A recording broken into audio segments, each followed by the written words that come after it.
Hey, love bug. Good morning. Okay, let me get your orange juice together.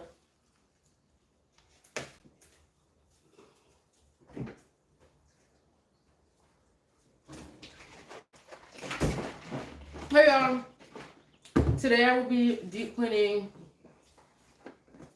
um, the dining room, the bathroom, and then later on I'll be coming back to the kitchen to finish the rest of the dishes. I have an inspection coming up, so I just want to make sure everything is all nice, not to be fake or anything, because like nothing's gonna be perfect, but I do want to make sure that things are put together, just in general, because I do that try to do it every day, but also because of that too. So I poured the baby some orange juice. I'm gonna go give it to him. Here you go, baby. Do you love your orange? Try it. Try it. Wow, is it good? Yay! That's juice. Mommy handed you some juice. Can you say juice? Juice. Mmm. Juice. Yeah, it's super good. So yeah, juice. Juice. Yeah, guys, so just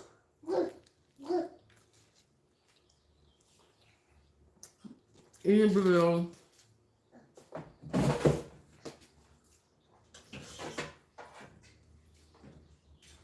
I ran out of flour.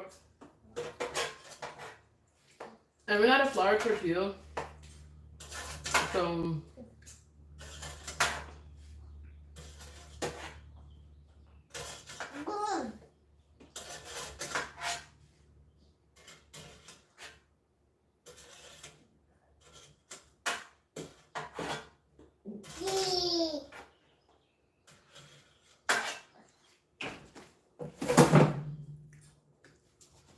nothing. I'm just warming up the food I cooked last night.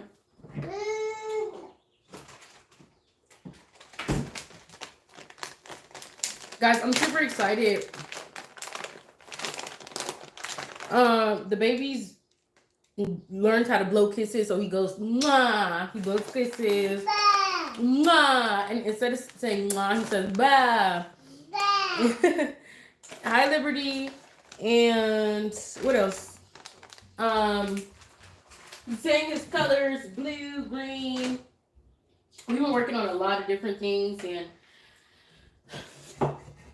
I'm just really excited because he's improving more and more his speech, and um, I got like a notification like, oh, he should be saying, oh, cool, how was school today, Liberty? I was reading something that was like, oh, they should be saying like 40 different words or 14 different words, and honestly, I can't count how many words he knows how to say, but I know that he can say a lot of words, and today I was working on his flashcards with him. He wanted to play with toys. So I, asked him to put the toys down. I'm like, okay, let's put the toys down and, let's say a couple words. After we say a couple words, then let's try it. And, then we can go play with toys. But, y'all, he was not having it. He wanted to, children are the most precious thing in the world. Yes, it's literally a reward from God. So, yeah, I gave him an opportunity to just, focus on flashcards. Sit down, go through the flashcards. He didn't want to. No, you know what? I said, say leg. He said leg. He tried to say it. And then I said, say teeth. He came up to me, gave me a hug, and I'm like, okay. Well, let's just try one more. Say ears. He should have said no. So we just didn't do it. Just like us, children have their off days as well, so I can't force him to do something he doesn't want to do. It doesn't mean that there's something wrong with him. He just, didn't feel like it, and that's okay. So we'll try again tomorrow or later on today, and we'll see how he does. But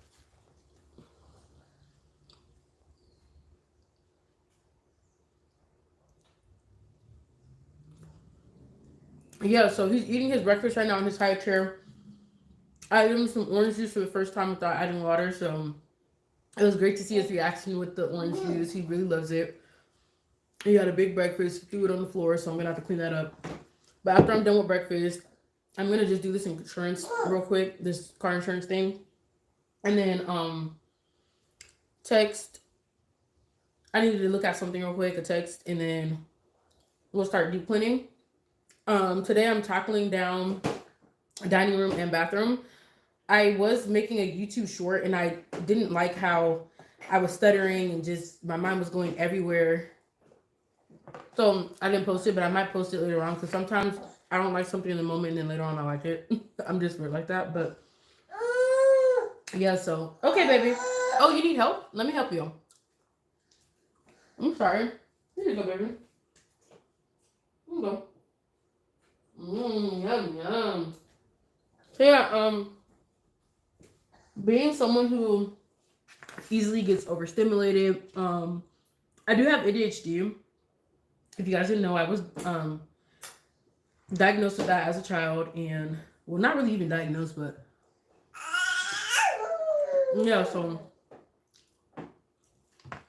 I know that for me, I can't do certain things like other people can. I can't multitask as easy as the next person. I have to literally have a planner. I have to have things planned out. I have to have a to-do list. I have to take things one step at a time, or else my mind literally just shuts down. And everyone processes things differently. So I know that there's a lot of women out there who are mothers, who are homemakers, stay-at-home moms, same thing, and it can feel like what am I doing, or you just feel overwhelmed because you have so many different tasks and responsibility as a mother, and then for your own personal life, and then even and you could be a wife too, so you have your husband has needs for you. It's just a lot of different areas that you need to pour into. So a great way to tackle down a few things is to just write a to-do list. Make a to-do list. Don't try to tackle everything down in one day. You're literally just going to cause yourself to get overstimulated, shut down, and you're not going to get anything done because you're trying to do so many different things at one time that your mind is literally just going everywhere. Like, you're like, okay, I'm going to do this. And you get to thinking like, oh, I have to do this too. And then you stop doing what you're doing. You go over here, I need to do this. Then you think about something else. You're like, okay, I need to do this. And you're just like, you're trying to go into so many different directions, and you just need to just take it one step at a time. And that's how it is for me. So a great way to just get some tasks done as a homemaker or a stay-at-home mom is to make a to-do list. Try to tackle 3 things on your to-do list for one day. Whether it be clean the dishes, fold clothes, vacuum. Okay, simple. Next step, you're going to set a timer for 5 minutes. I know, 5 minutes? You can't do that in 5 minutes. Bear with me. 1 second. I'm over here. Okay, you just split the oranges, baby. Okay, I'm gonna get you out right now. Let me get you a nice wipe. Okay.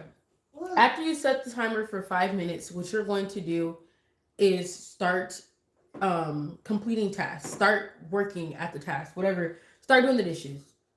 When the timer goes off, great. That's it. But what we want, the goal is when that timer goes off, you turn off that timer and you keep on going. That's the goal. If you don't keep going, that's fine. That's fine.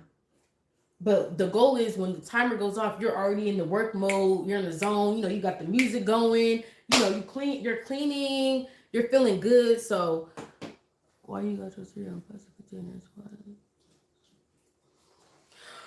So, anyways, the goal is just to keep going, keep completing that task, and then take a break.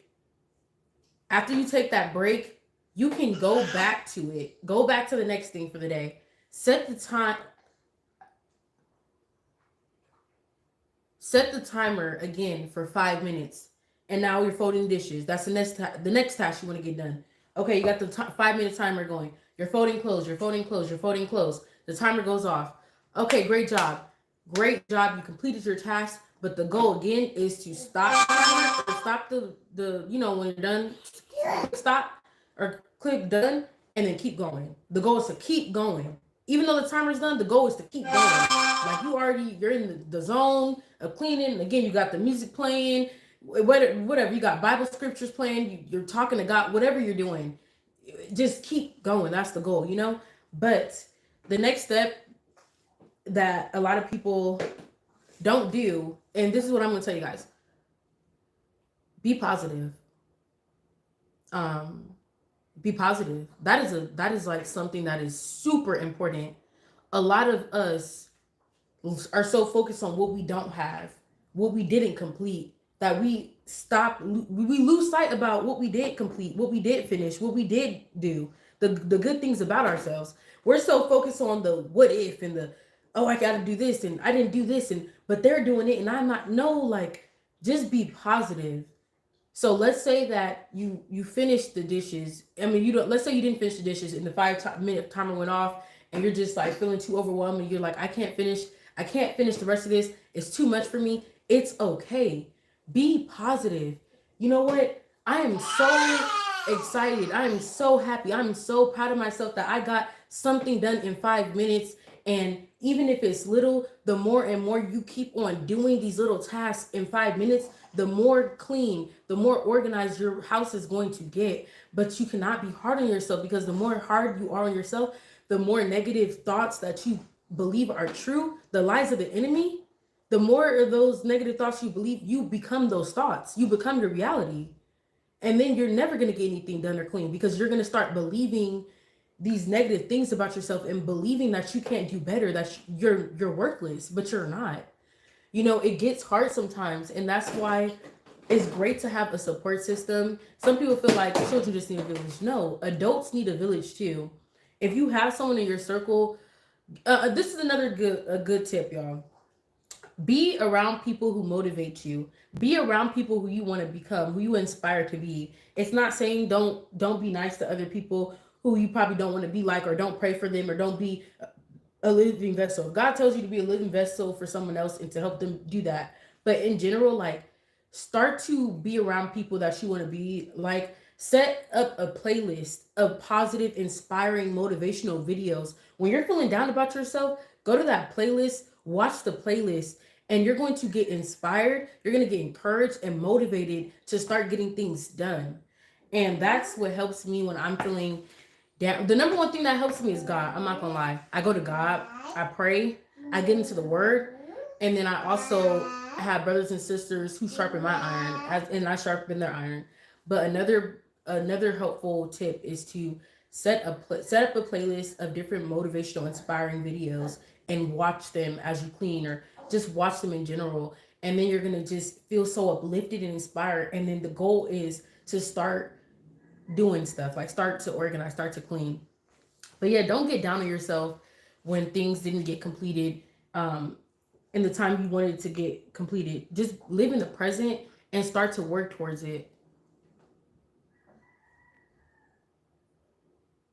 Yeah. I'm working on my 3 P's: procrastination, people pleasing, and perfect. Yes. That's the 3 for me too. That's the 3 because, we need to start being more realistic about what it is. It's the attempt that counts. Don't give up. Practice anything that is challenging. Do it. Yeah. And I'm in a journey. I'm in a season where I'm learning to be more positive like Christ, more loving like Christ. And I'm gonna be on this journey for the rest of my life because I'm imperfect. But anyways, I'm in a journey of being more positive, more happy about being a homemaker. If you guys don't know what a homemaker is, that is a stay-at-home mom, someone who's not working a 9 to 5. You could be working. I have my own small business. You could be an entrepreneur, or you could just be a full-on stay-at-home mom. You're not working, but your job is, just taking care of the kids at home. But yeah, so basically that's a homemaker. So homemaker, stay-at-home mom, whatever, mom, all fall underneath the same category, honestly. It could be a dad too, but I'm just talking to the ladies because I'm a woman. I can't speak on a man's behalf because I'm not a man. So anyways, I'm in a journey of just being, I'm in a journey of being more appreciative of what God has blessed me with, living in the present, and also just pouring into myself pouring into God and my relationship with Christ, my child, and pouring into all of my responsibilities, all the essentials that I need to focus on, and yeah. So I love motherhood. I love being a homemaker, but I want to love it even more. I want to do better. I'm not perfect. I'm not a perfect mom. I'm not going to sit here and pretend like everything's perfect. It's not perfect. But I'm telling y'all, 60 days, 90 days, I'm going to be such a different transformed woman. You guys are going to be like, who is that? And it's not that I'm, bad or anything. It's just, there's certain areas where I'm working on. I'm definitely a homemaker now. I had my son a year ago, but I'm loving it at the moment. I have my partner who works. Okay. Okay. I'm sorry. 1 second, you guys. Excuse me. Let me help my baby. Hi, bud.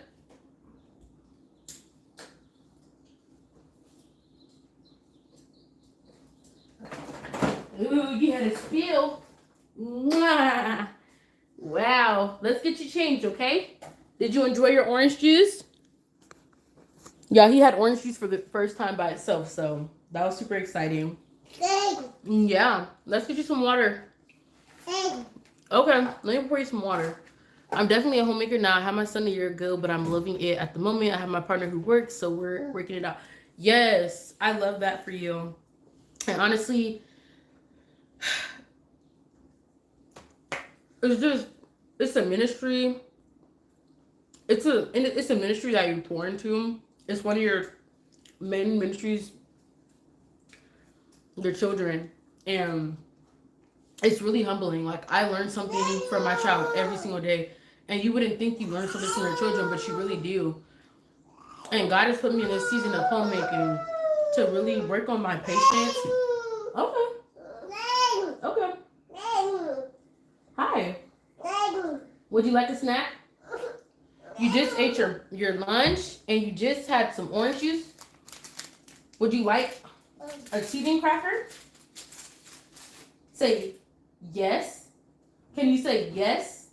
Can we say thank you? Thank you. Thank you. Okay. You shook your head, yeah? Okay.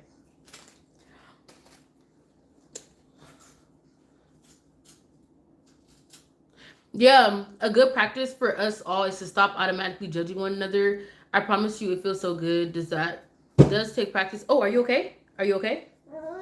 It's okay. It's okay. Wow, you're so brave.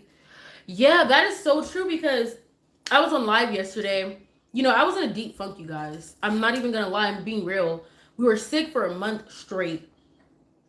My baby caught a virus and I caught a virus at the same time. I believe it was from my family or during his birthday party that we had at Chuck E. Cheese. And then literally a couple days after the birthday party, no, I think we went to my friend's house after that. And then after that we came back and then we were sick.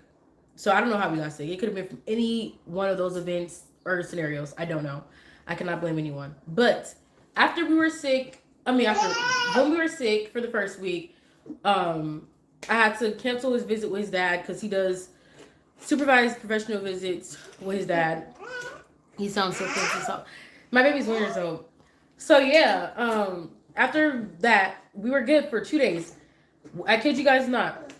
The Sunday, the 2 days later, which was Sunday, he was burning hot. And you guys, I know my child. I know he's a hot baby, but no, I could tell that there was something wrong because my baby was literally on fire. Like, I really thought he was like 110. So I didn't have a thermometer. I had to call my mom to bring one because, y'all, I don't have a transportation. At this time, I don't have transportation. But anyway, so I called my mom. She brought a thermometer for me. And he was like 102. And I was just like, oh no, like we're sick again. You're sick again. And I was just observing him. We gave him some Tylenol. I really don't like giving him medication, but at that time, like, I knew if I didn't give him some type of Tylenol or Benadryl. I mean, not Benadryl. What is it called? Ibuprofen, Motrin. He could have possibly had a seizure because he was really hot. So I was dealing with that, and then after that, for the week, then I got sick again from him, and then I had a sore throat. I was so weak, and then on top of that, he got pink eye, then I got pink. It was, I'm telling you guys, so a month straight of just being sick. And I thank God for just healing me and my baby. And we're, we're good now, we're better. But my home was neglected. I'm not gonna lie, I neglected my home during that month, which was last month. And the laundry, I had to just go to the laundromat and just throw every, because I have my own laundry. Okay. But it was so much laundry that I neglected that I just had to go to the laundromat and go throw everything in there into like the 10 load one. Then I did that and came back, finally folded up everything and put it inside of the drawers and stuff.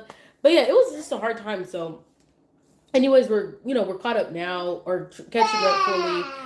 And I had, you know, a whole bunch of dishes that I was washing, and I came on here yesterday just to motivate other mothers and stuff to, clean and stuff. And then I had somebody in the comments like, "Oh, people aren't embarrassed anymore," or I think he said, "People aren't." Okay, I think he said people aren't ashamed anymore, and I'm just like, what? What am I being ashamed of? Like, I have dishes, I need to clean them. Okay, there's nothing for me to be ashamed of. I'm not ashamed of that. You know, if people want to judge me, then that's fine. Let them judge me. But I'm not ashamed that I have to wash dishes. Stop.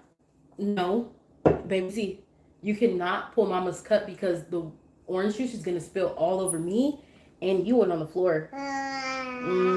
Yeah, you had your orange juice. I love you. Okay, come on. Let's go to the couch. Let's go sit at the couch. Yeah, let's go sit on the couch. So before I get into this deep clean, y'all, I'm just gonna finish this lunch and then, yeah, I'm gonna start deep cleaning. But yeah, so anyways, the moral of the story was don't ever feel ashamed because you didn't finish all your tasks.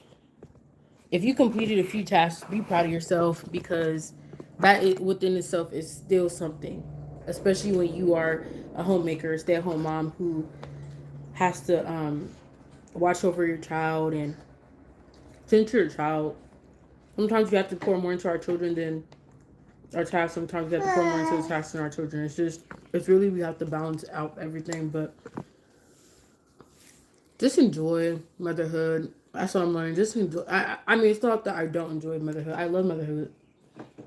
But just enjoying, like, being a stay-at-home mom and just enjoying every little moment. Being positive about the little things. Just being happy about every little thing that your child does and that you're doing. Like, it just makes it so much more fun. Me and my baby literally sit here and we sing together. We've been doing that since he was literally a couple months, like 2 months. But we sing, we dance, we make fun out of everything. We'll random like kill. Well, I'm telling you guys, we'll make a song out of anything. We'll dance, we'll play. It just makes it so much more fun, and you don't have to be miserable being a stay-at-home mom. You really don't have to. Um, yeah. So we have our days, and that's okay. Give yourself some grace.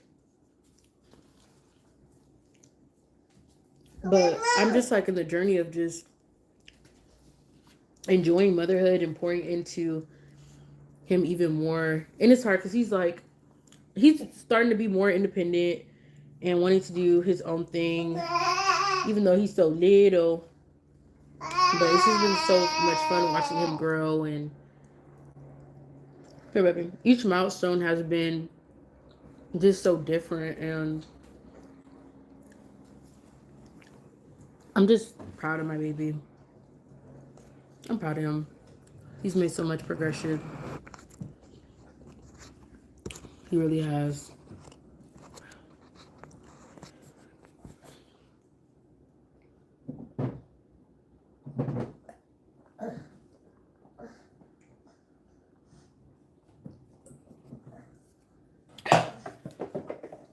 But yeah, guys, so I will be doing a deep clean right now.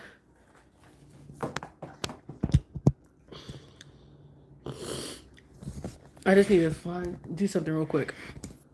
I need to find my computer.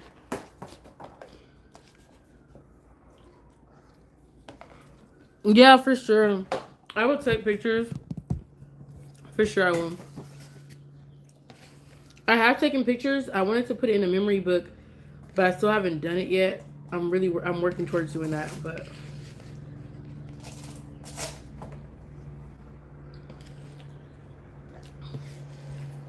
I have so many different phones. I'm not gonna lie.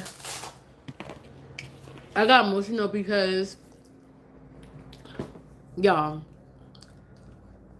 I'm so emotional. Anyways, I'm such an emotional person, but I have my baby's pictures like when he was first born in my previous phone that I had. I lost it, and then I was like, okay, whatever.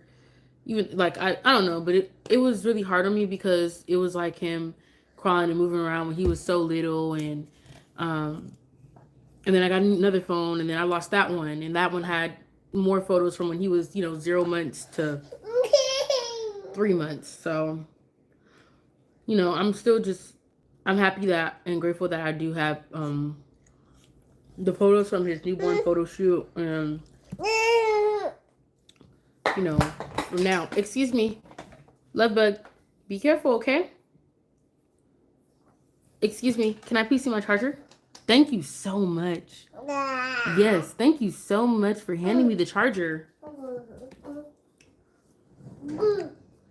Yes, you just closed the door. Okay, he opens up the doors to take out his shoes and then puts his shoes on the floor. And now he's throwing his shoes in the air to make the bottom of the shoes light up. These children are just too smart nowadays. I mean, in general, children are smart, but you're just too smart. You're too smart. Yeah. So yeah, I tried to work on flashcards with him today, y'all. He wasn't having it, so I gave him a break.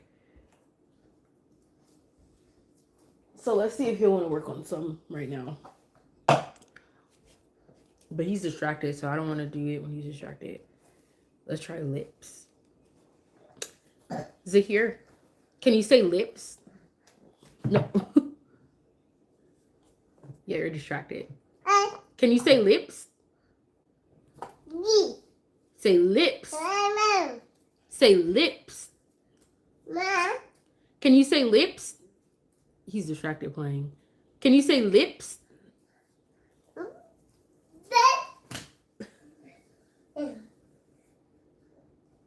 Can you say lips? These are mama's lips. Can you look at me? These are mama's lips. Lips. Lips. Baby Z. Yeah, so today he doesn't want to go through his flashcards. He said a couple words earlier with me. And yeah, today he just wants to prioritize with playing. So just like adults, children have their days too where they don't want to do certain things, and it's okay. Yeah, they do get some.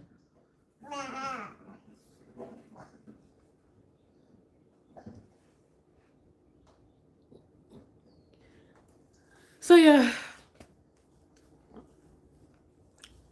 He knew what it was though, because when I said lips earlier, he tried saying it and I could hear it. And then he went mwah, because he knows mwah means kiss. Lately he's been blowing kisses like mwah, and this also means thank you in sign language. So I'll say thank you, but he'll just mwah, but he can't say mwah, so he'll say ba ba. He's so cute right now.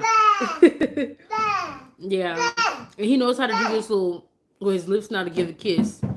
And like randomly, I'll just be doing something and he'll just turn to me and he'll just mwah, or just give me a kiss. And my friend was telling me how her children did that a couple months ago, and I was just like, oh, that's so cute. And now my baby does it to me, and I'm just like, oh, they're just so sweet. They're so sweet. They love us so much. They really do love us, truly. So guys, I have this nasty, yes, he's only one. I have this nasty carpet that okay, wait, I never should have started it. Okay, let me not start the sentence like that. Somebody from church blessed me with a beautiful carpet. Now it's totally nasty and destroyed. So I'm gonna vacuum it and shampoo it. Today my focus is the dining room, bathroom, and kitchen, and then also cleaning the rest of the dishes. I cleaned a lot of the dishes yesterday. I cleaned the whole kitchen. After I clean the living room, dining room, and bathroom, I do want to just vacuum everything and then mop everything. And then tomorrow, my focus will be finishing up the baby's room on the floor because he, has his toys all out there. His room right now is just like a playroom. I'm not gonna lie, he does co-sleep with me still because I breastfeed him still, and he just wants to be a mama. So tomorrow, focus will be baby's room and my room. But today, we're focusing on living room, dining room, and bathroom. And bathroom. So we're gonna do that. I did want to just talk to you guys for a little bit, but I will get into my cleaning mode. Mwah! My mom was supposed to come over today to spend time with him while I clean so that, he's getting that love and attention and affection that he needs while I clean. But she last minute could not make it. It's okay, he's gonna be good. We're fine. But yeah, so I'm just that type of mom that feels mom guilt when I am prioritizing cleaning and not like giving him my full undivided attention, because my baby is really close to me. We're very close. We have such a loving relationship. My baby trusts me. I'm his protector. I'm literally everything to my baby, and which makes sense because I'm his mother. So yeah, when I'm like not giving him my undivided attention, he'll just be like, "Where's my mom at? Give me attention." Yeah. So I got emotional about that yesterday, and I know I'm not doing anything wrong. I love my baby. Yes, baby. Hi. Like right now, he just wanted to say hi to me. That was really it. Here. So yeah, I had a little bit of mom guilt yesterday about that, but I know that I'm not doing anything wrong. I'm just, prioritizing cleaning, because I do have a walkthrough inspection with my property management. I'm not worried about it or anything. It's not a bad thing. That's totally fine with me. But I just want to make sure that things are a little bit more tidy just for the inspection, so that when I point out certain things, we're able to. It's not like I have like a hoarder house. So I'm not. It's it's just I just want it to look fine. Look. Or it's not like it doesn't look good. Y'all know what I mean. You know what? Let me not even overthink about trying to say the perfect words. Y'all understand what I mean. But yeah. So that's the only reason why I am like, well, that's not the only reason, but that's another reason why I'm like on go mode with just tackling down so many different things in the span of 2 days. So yeah, wish me luck, y'all, cause yes. Can you say lips? Lips. Lips. Look at mama's lips. Look. Look. Look, look, look. These are mama's lips. Yes. Zahir, these are mama's lips. He's like, girl, I do not care right now. How old are your kids? I have an infant. Oh, can I even say infant now? Is he like technically a toddler?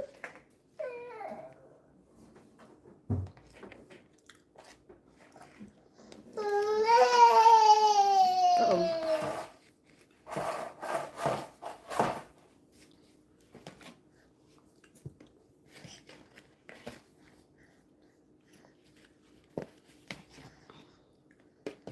No, I'm sorry. Can I give you this metal spoon?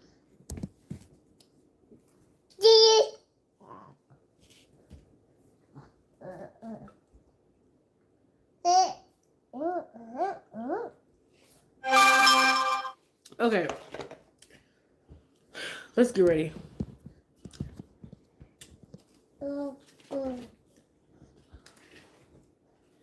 Okay, guys. Let me get my computer. Come on.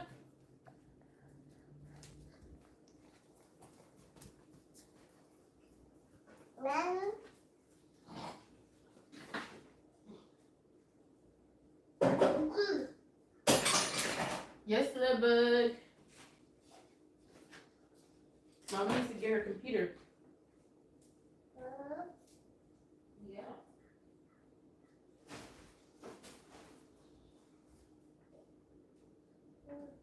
The floors are very dirty. Gonna have to do a deep clean. Let me just do this on my computer real quick, y'all. So I'm working on my computer. I have to do this. Yeah, what is the best car insurance? What is the best car insurance? I need to know. What is the best car insurance? Do you guys have a car insurance that you know is just the best right now?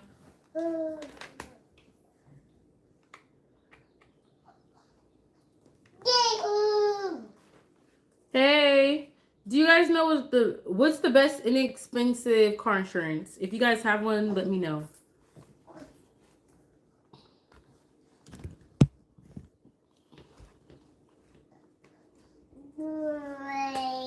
Is Geico, whatever it's called, is that a good car insurance? Doing good. And you?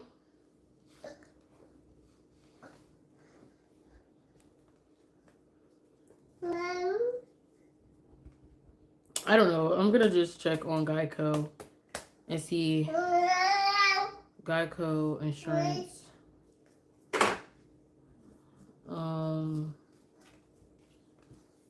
Do you guys know what's the best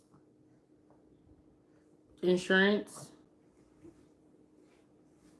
Okay, wait a second.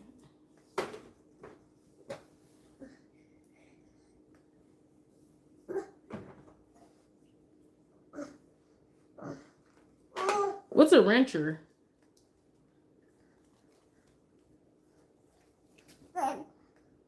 What's the best car insurance, y'all? I need help. Someone told me Geico is the cheapest car insurance, but someone said, excuse me, this other one was, I forgot what it's called. Is a rancher like a farmer, or like you deal with horses and stuff?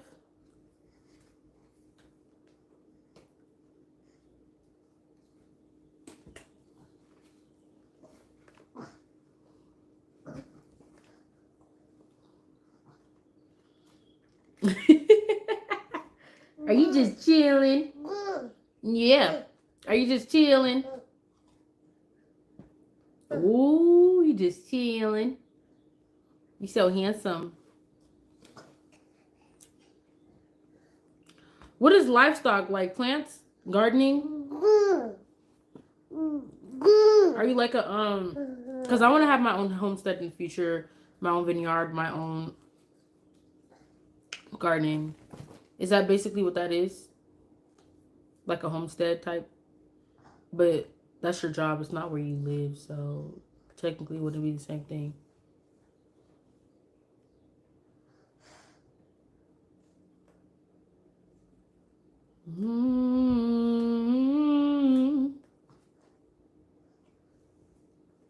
Oh, okay. So I was right. Horses, cows, pigs. Okay, I was right. Okay. I knew what I was talking about. I just didn't have all the animals down, but you got me. That's so cool. Yeah. Can you say cow? Say cow. Cook. Yeah, you're doing the cook. He's doing the cook. Now say cow. Now say cow. Ow. Ow. Cow. Cow. Okay, so you do live on the ranch. Okay. So how's it working with all those animals? I do want to have my own homestead, and I want all those animals. Now, I don't know about the pigs, because I'm not killing no pigs. I'll still go to the, the meat market for the meat. I can't kill no animals. Like, I'm too much of an emotional person, and yeah. So yeah, I can't kill animals, but I would take the chicken for eggs for sure, cows for milk. But I really don't even like cow's milk no more. But yeah, I do still use it to make certain things. Okay, yeah, I'll take the cows for the milk, and then the horses to ride. I do primarily cattle. Cattles are babies, right? Like baby cows. What is cattle? I thought cattles were the babies, right? Or am I mistaken? Are you vegan? No, I'm not vegan, but I do want to. I do try my best to eat healthy and natural, organic, and I try to home make everything. I try to make everything from scratch if I can. Okay, cattles are cows. I thought cattles were baby cows. Okay.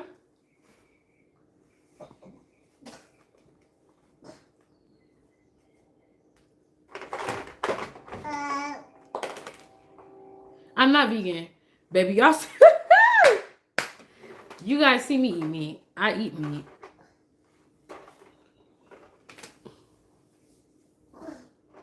Oh.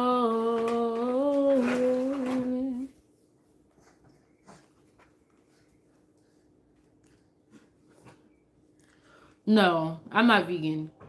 Calf or baby cows? Oh yeah, okay, yeah, calf or baby cows. I knew that, but I thought cattle meant just a whole bunch of them. Read details. Back to coverage. Guys, what's the best car insurance? Does anyone know a good car insurance that is affordable?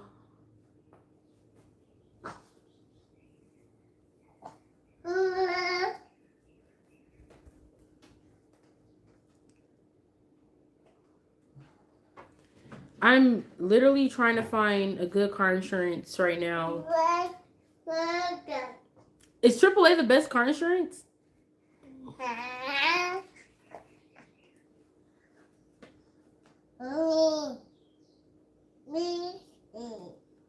Is Progressive good?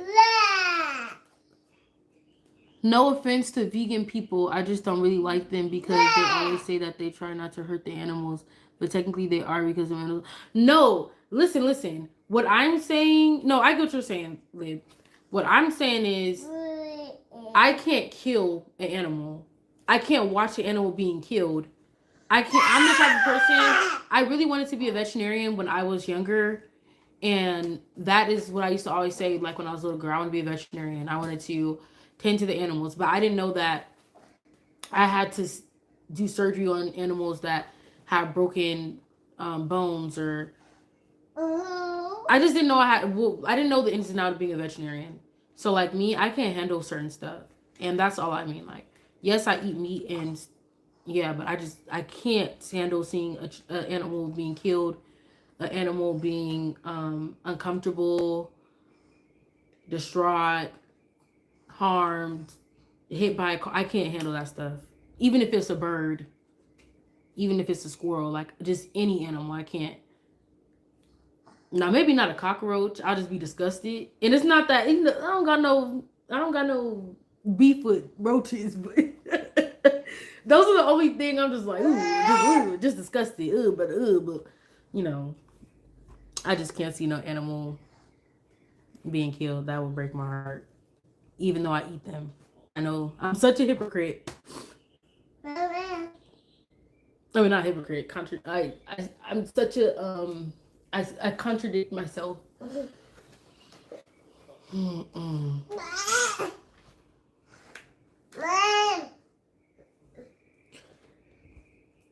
Yes, baby. Hi. You been calling me? You been saying mom? I gotta check out Progressive. I'm literally just like on here and I just... Are you in Texas?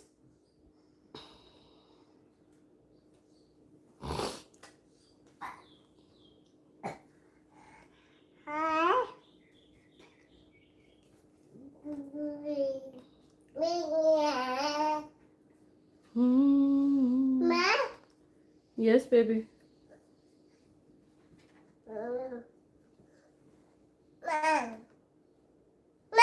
Yes, baby. Hey. What?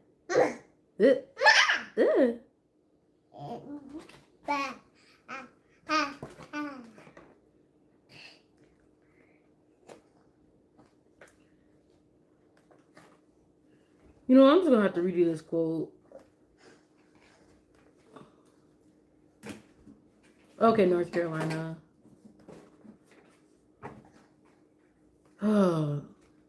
Is Progressive inexpensive?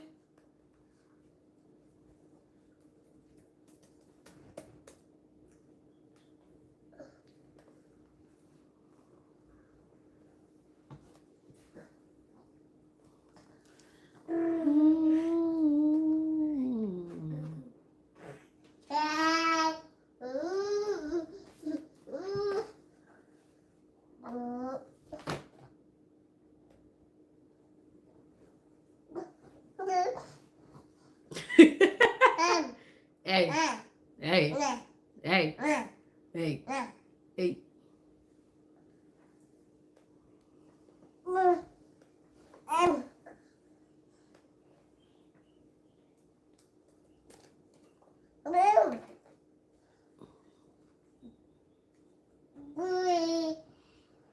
Yeah, because I don't even know. I was supposed to start cleaning, but my mom wants me to send her something. So I'm just sitting here while I'm trying to get this together. While I try to get this together.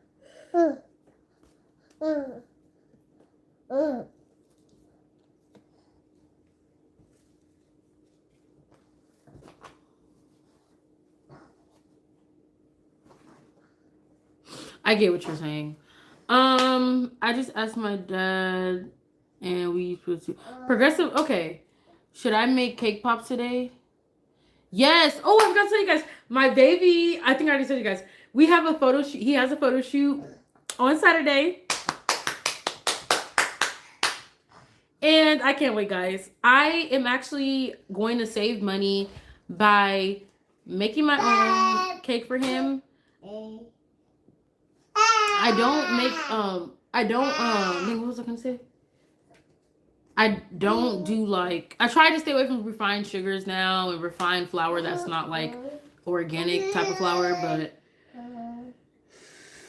I'm gonna do it for this because I want him to do a cake smash. It's gonna be his 1-year-old photos. And I want to show you guys these cute little outfits I got him. I'll show you guys later. I think I already showed a previous live yesterday, but I want to show you guys. It's this cute little outfit, guys. It's like a gray suit, and then it's like light blue and pink. Guys, the flashcards are on like the lips, and he goes up to her now. He goes, he's too funny. But yeah, it's like his little outfit is like a Easter suit. So I'm thinking I want to send some photos to families and friends for Easter time.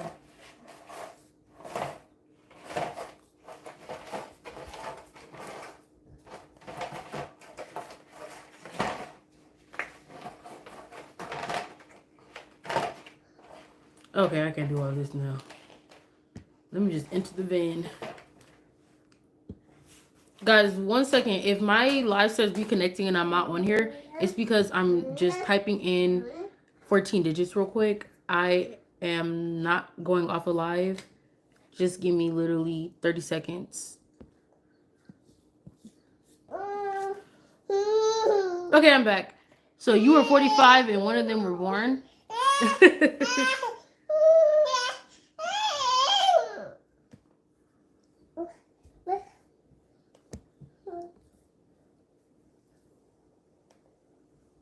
Y'all, should I...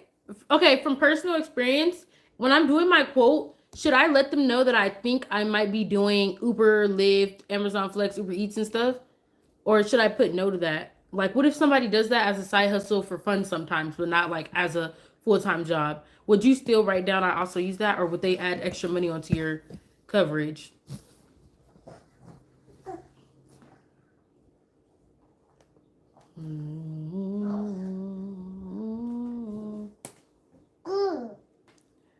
see. Errands.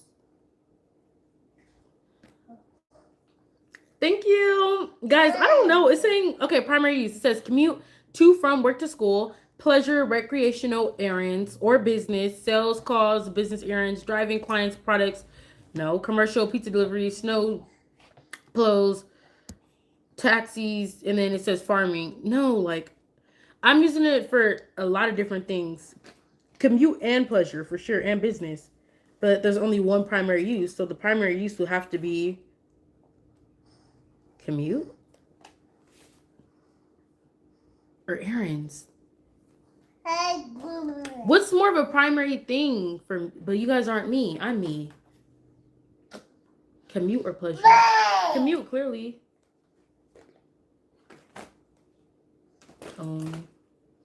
Equipped with a tracking device. Tracking device? I don't know. I don't know about that now.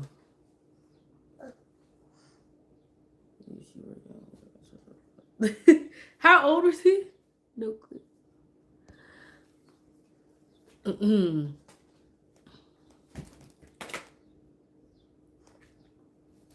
Hello. Employment status. Self-employed.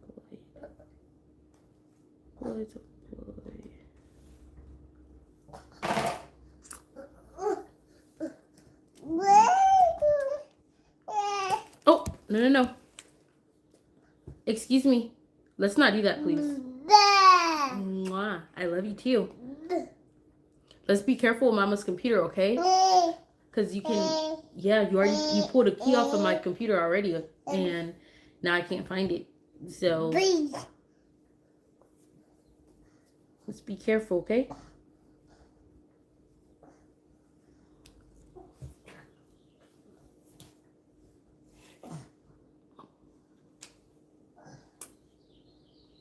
I mean, the thing is, though, like, let's be real.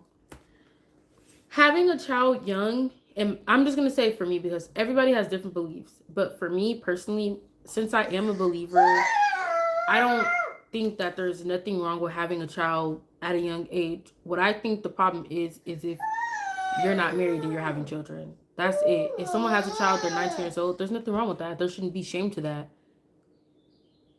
If they choose to have a child young and they're married, then that's fine. And even if so, like, God forgives us if it's a case where you have children and you're not married. But I never understood that whole thing, shaming people for having children at a young age.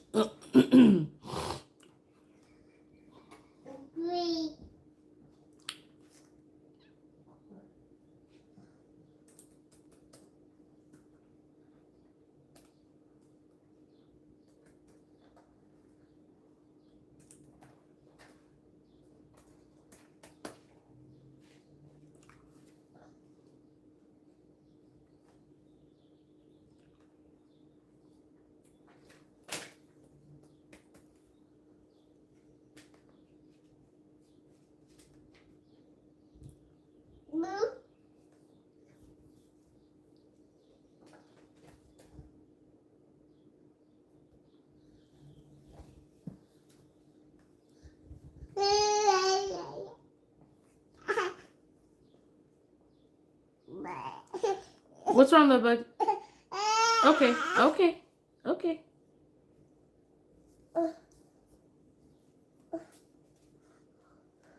Okay, it says license reinstate date. I tell my grandsons to slow down and enjoy life.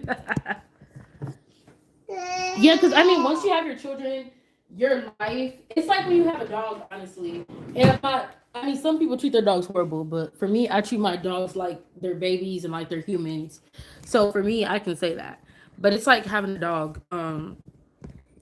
We're the type of people who dress up our dogs, and we have like the strollers for the dogs, and yeah, I was that type of person. Well, I am. My dog's at my mom's house right now, but yeah, I am that type of person. But anyways, it's like once you have like your own dog or animal, There's no more you just leave whenever. No, you have to make sure that you feed your dogs, you spend time with the dogs, you have to take them out to use the restroom. And you know, having a child is like way more responsible. And having a child is like 10 times more than having a dog. But it's like you're irresponsible for another life. You can't just do stuff when you want to do it. You have to make sure that you have a plan, you have someone taking care of your child. If you're not taking care of the child, it's a lot more that goes with it. You have to love your child. Even if you're not doing good, you have to still pour into your child. And how do I do this? There's a lot. And that's not everything, y'all. Clearly, it's not everything, but there's more to being a parent. But that's just like the.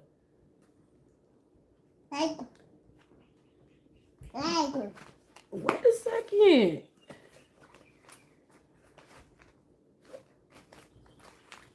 Hey, I'm doing good. How are you doing, George? I'm supposed to be cleaning right now, but I was trying to do this insurance thing real quick. And I lived a longer life than my grandsons. Yeah.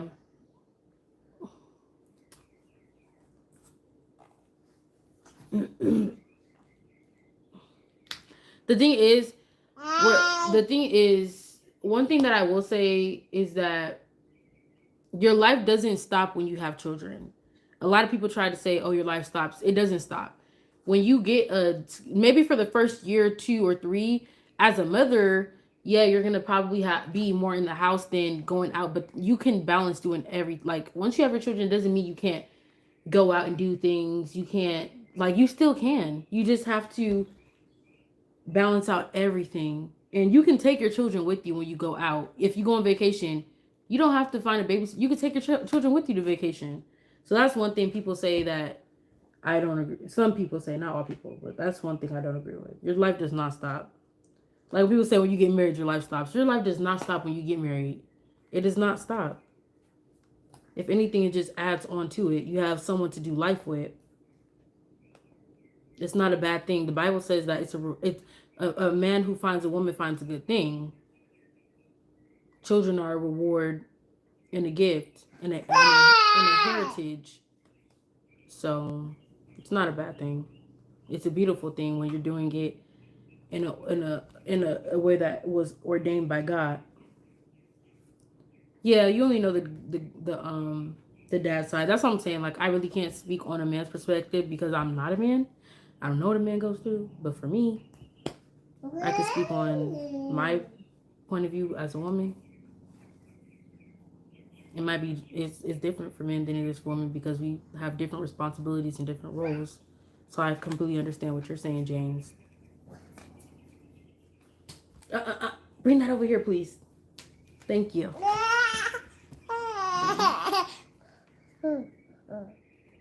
What the heck?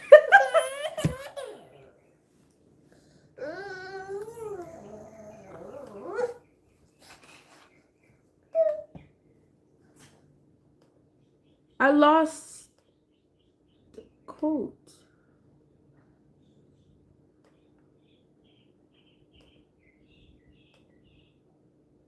What happened to...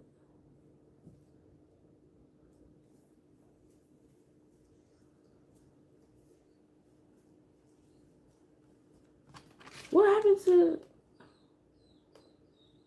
Oh, there you go.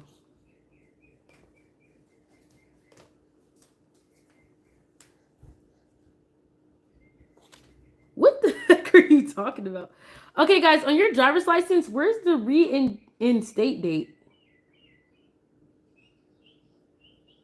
Ma'am? James, do you feel like your life stopped when you got married? Like, be honest. Do you feel like your life stopped?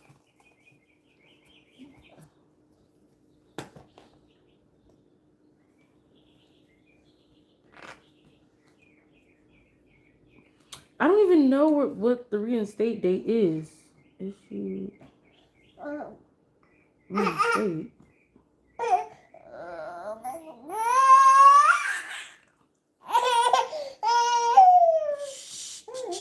Excuse me.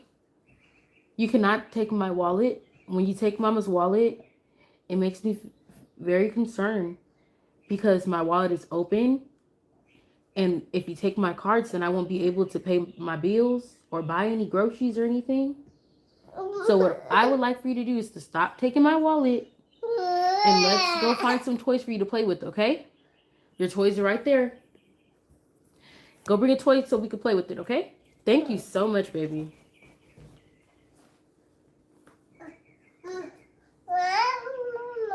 Yeah, yes. Hi.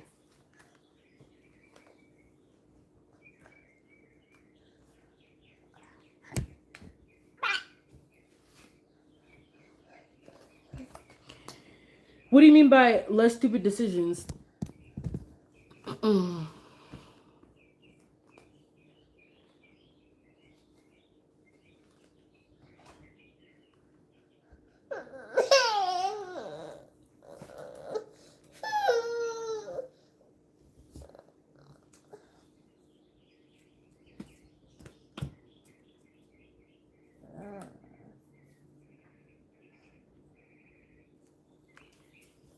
Oh, you mean like when you got married to your wife, you made less stupid decisions because you had your partner there to support you. Oh, I'm sorry. I just caught on to what you meant right now. Shit, at least you know. Oh, baby Z, you have to be careful. Are you okay?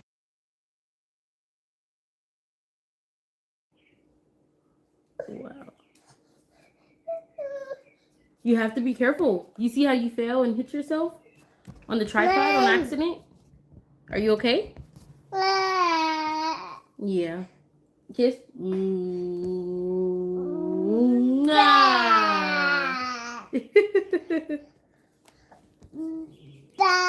Okay, bye. Let me hurry up and finish this so I can start cleaning. I'm taking too long with this. As driver, have you had any? Those pants look a little too small. Wait, come here. Let me see what size those pants are because they look a little too little for you. Let me see what size. Oh, wait a second.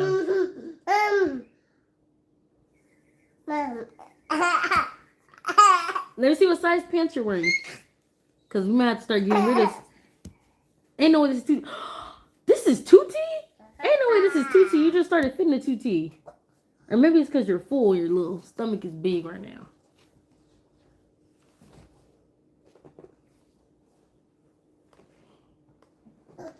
Nope.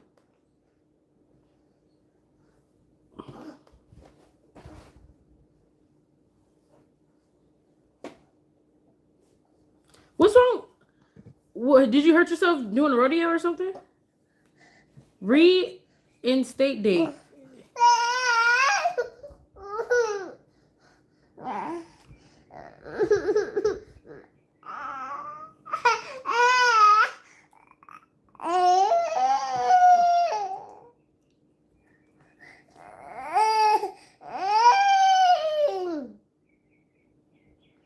How was the rodeo at 27?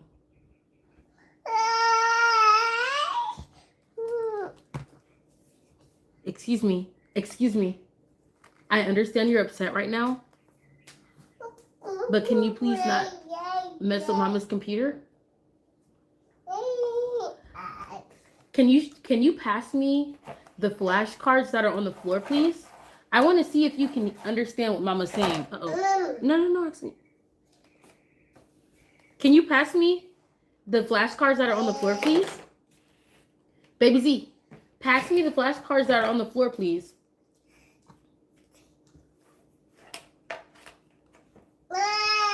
Thank you. He gave me this. Can you pass me the orange flashcards that are on the floor, please? Thank you for passing me that. But let's try the flashcards on the floor, please.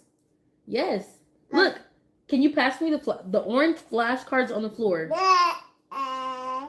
Thank you. Can you pass me the orange flashcards on the floor, please? Yeah, I really want to work on his identifying certain shapes, colors, sounds, and stuff like that. Okay, do you have non-auto policy with no? Have you had insurance without a break or no? How long were you without? Never had insurance.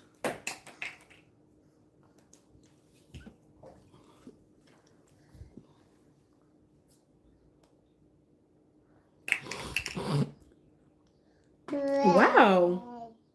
Wow. Wait a second now. Progressive got the deals.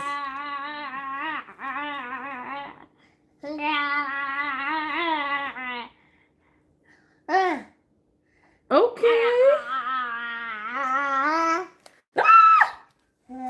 Oh, sorry. Progressive got the deals. Progressive said, here's your quote. Choose a 6-month packet. They have this $878 one, recommend the $924 one, or the $605, and then I have to pay. Oh.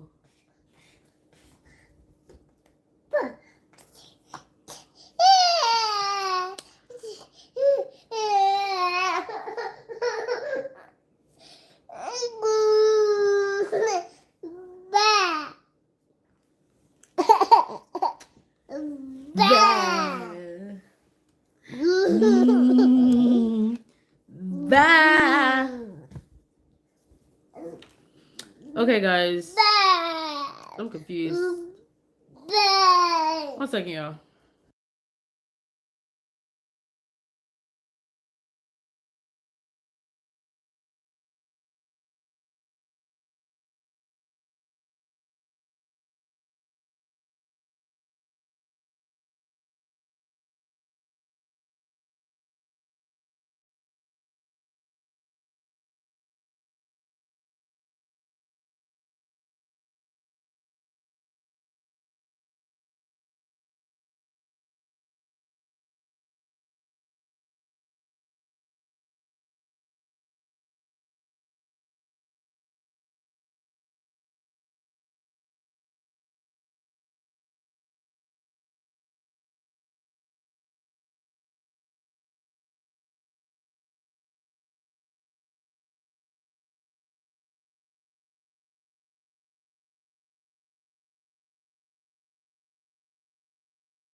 Oh, thanks.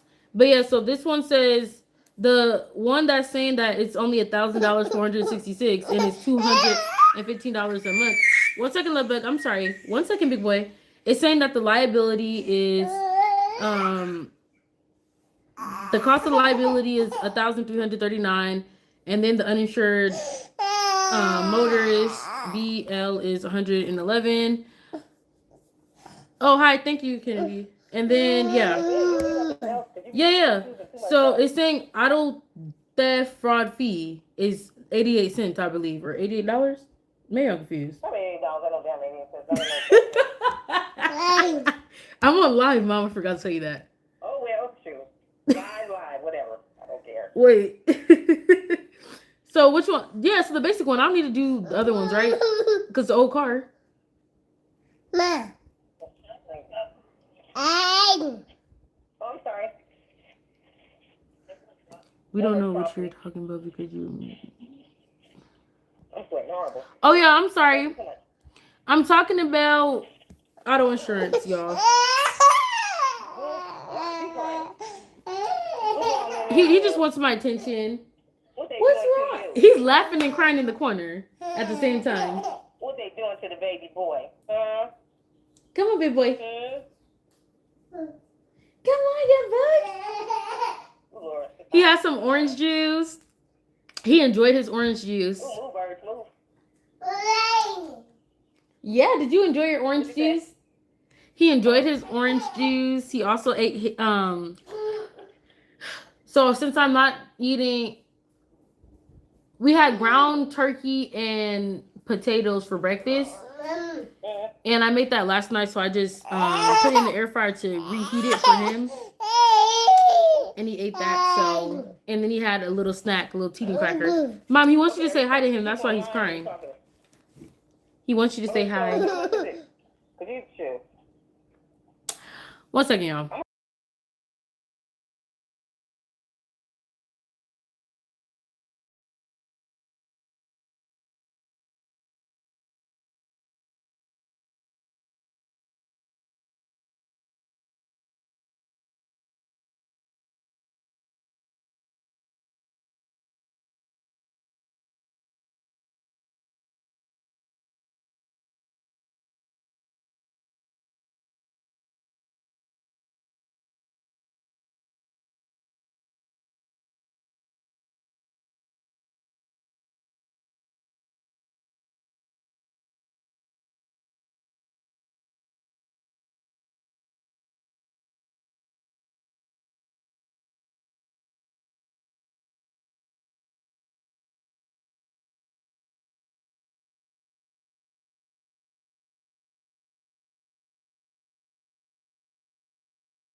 Sorry, y'all.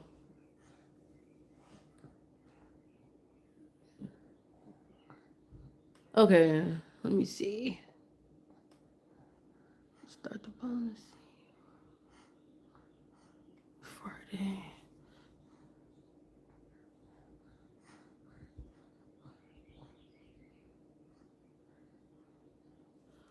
Um,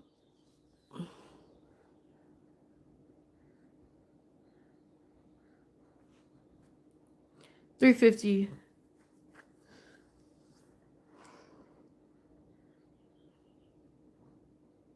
Hi, Sarah. So, what's going on with your friends?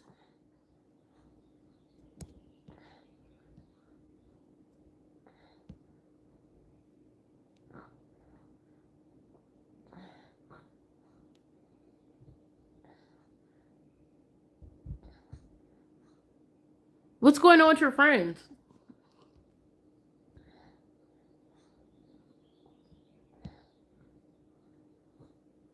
How old are you, Sarah?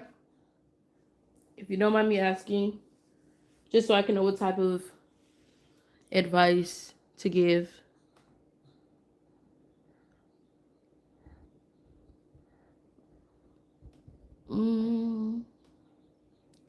Why should my heart feel like...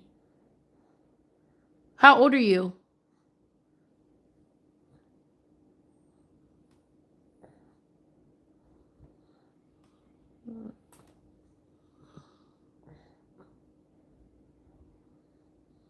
You sound really young.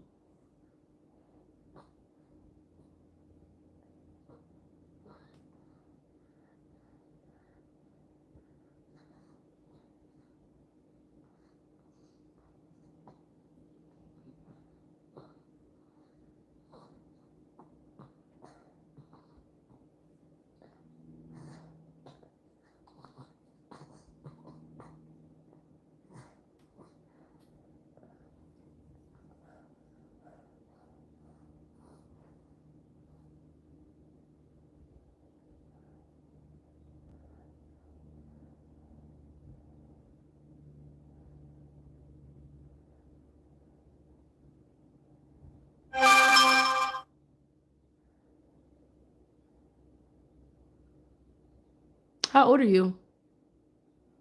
Are you still on here?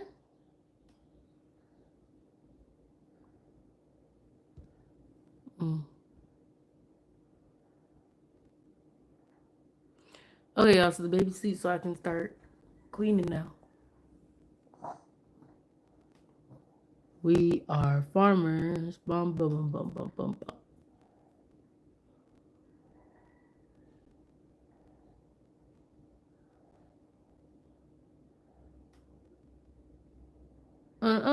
You can go online, go to the general, save some time. Let me see, general.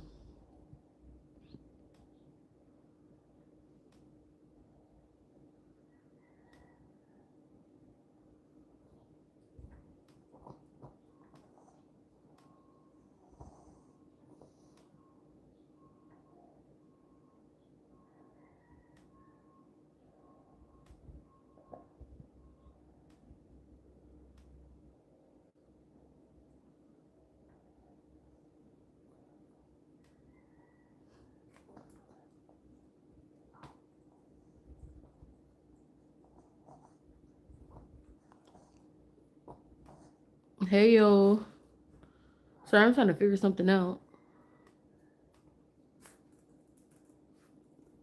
10, 2024. Okay, I'm about to start cleaning. 10, 2024. First license. No.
Hey.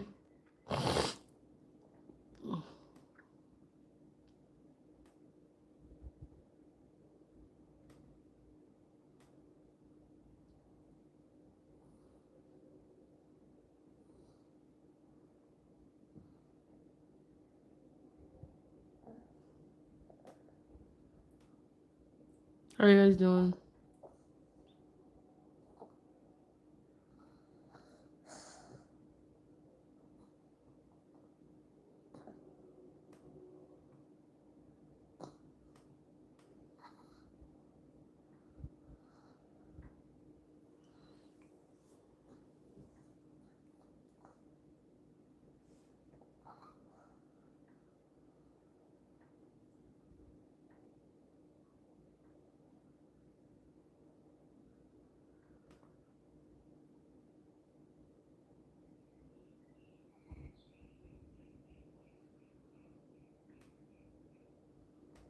Okay.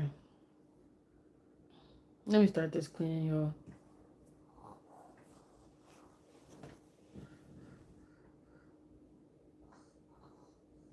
I'm gonna put the baby in the room real quick, and then we're gonna start cleaning.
music.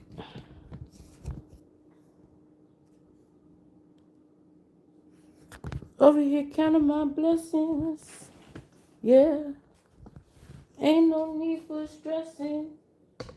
Yeah.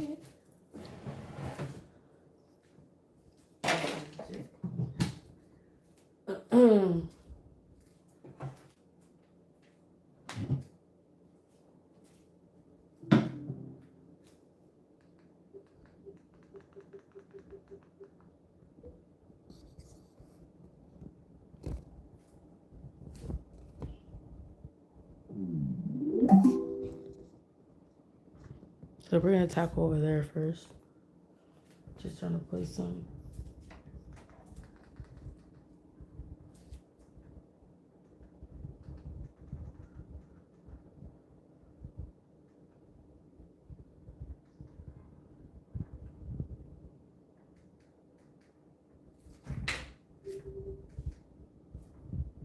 Life happens. That's why Jerome's has stain-resistant fabrics that were formulated to stand up to your everyday moments.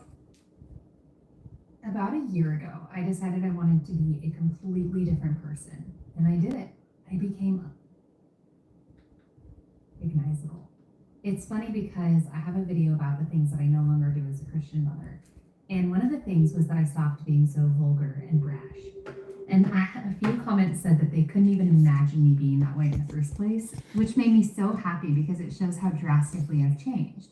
But if you ask someone who's known me forever, they probably laugh at that comment, like, ha, okay, you should have seen it before.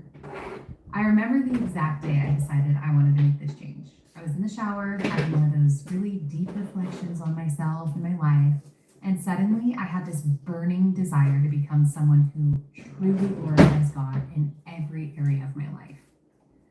To not just say that I wanted to be the Proverbs 31 woman, but to actually exemplify her in my daily life. This kind of desire is so pleasing to the Lord because when we long to become more like Christ, we are aligning our hearts with His will.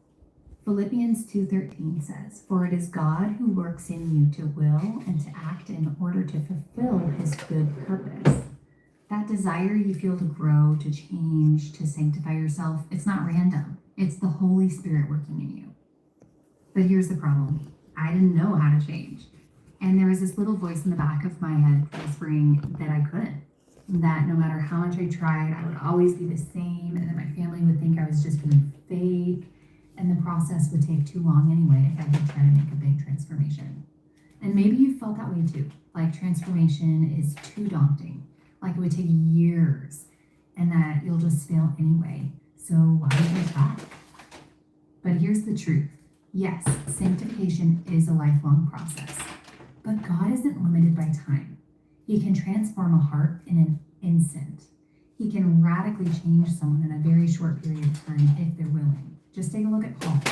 He went from persecuting Christians to preaching the gospel almost overnight.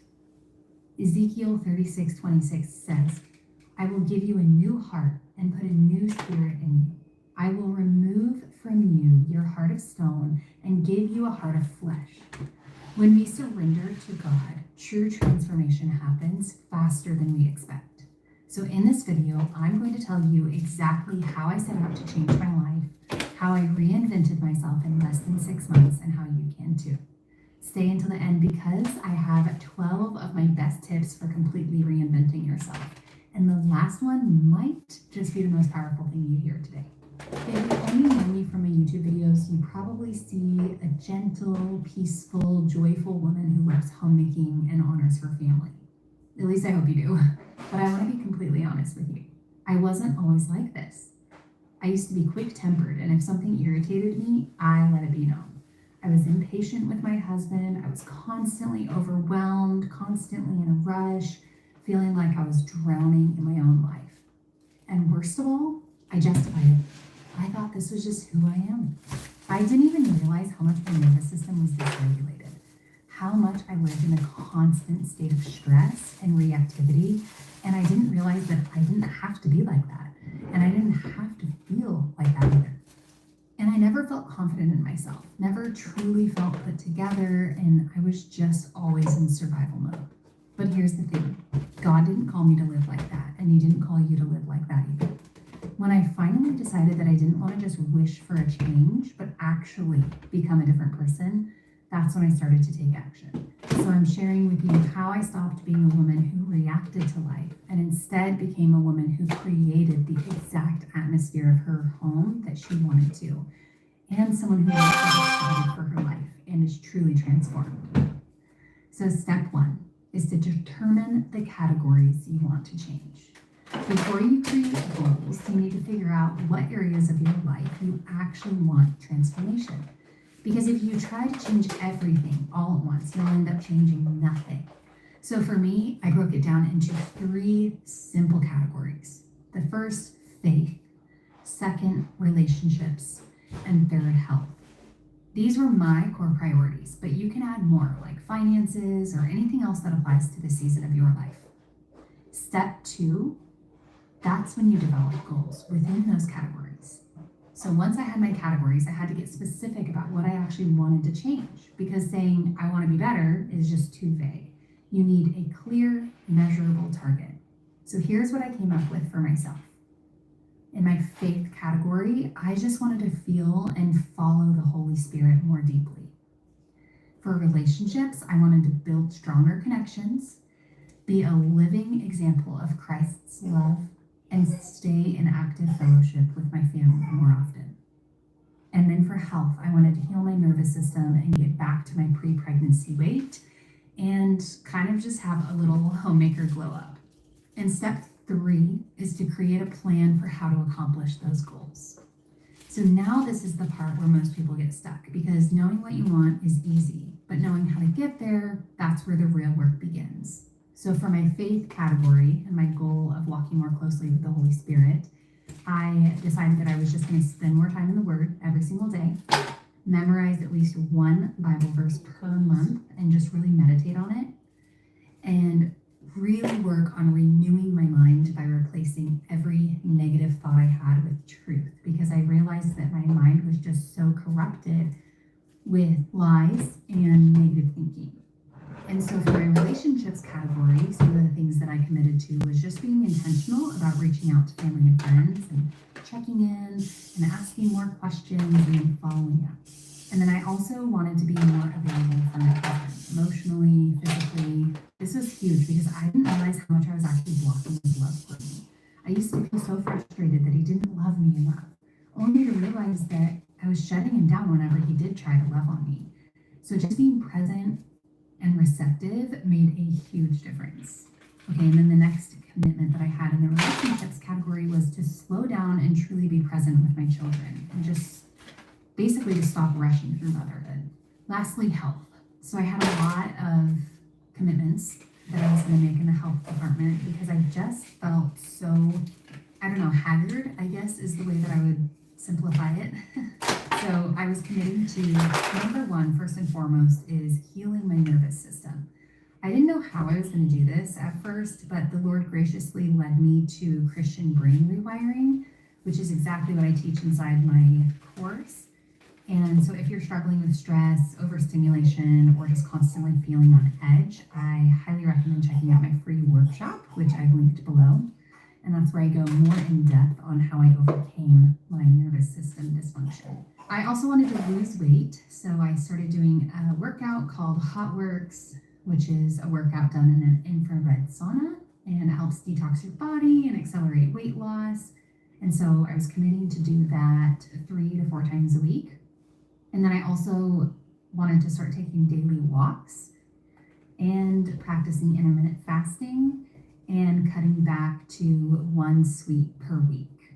So that's kind of a lot there. And then also in the health category pertaining to the glow up that I wanted to do is I wanted to prioritize simple self-care routines like basic grooming, which I'm sad to say I kind of stopped doing.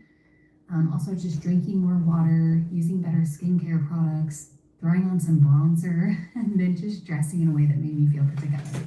Okay, so here are the results. This is who I became in just 6 months. These changes that happened in such a short amount of time were so profound, you guys. So in the faith category, I went from kind of a surface level relationship with God to really feeling the Holy Spirit's presence daily. Even in the hardest season of my life, I had peace that surpassed all understanding. Not only did I renew my mind, but I rewired my brain. My natural reactions to stress and frustration just completely changed. In the relationships category, my marriage became deeper and my husband and I grew so much closer. I hit my toe.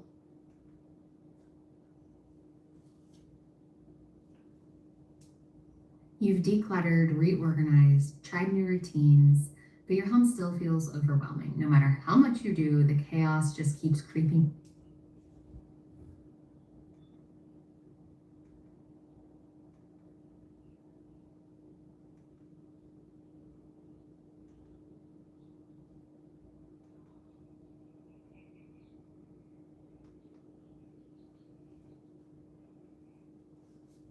I hear this all the time.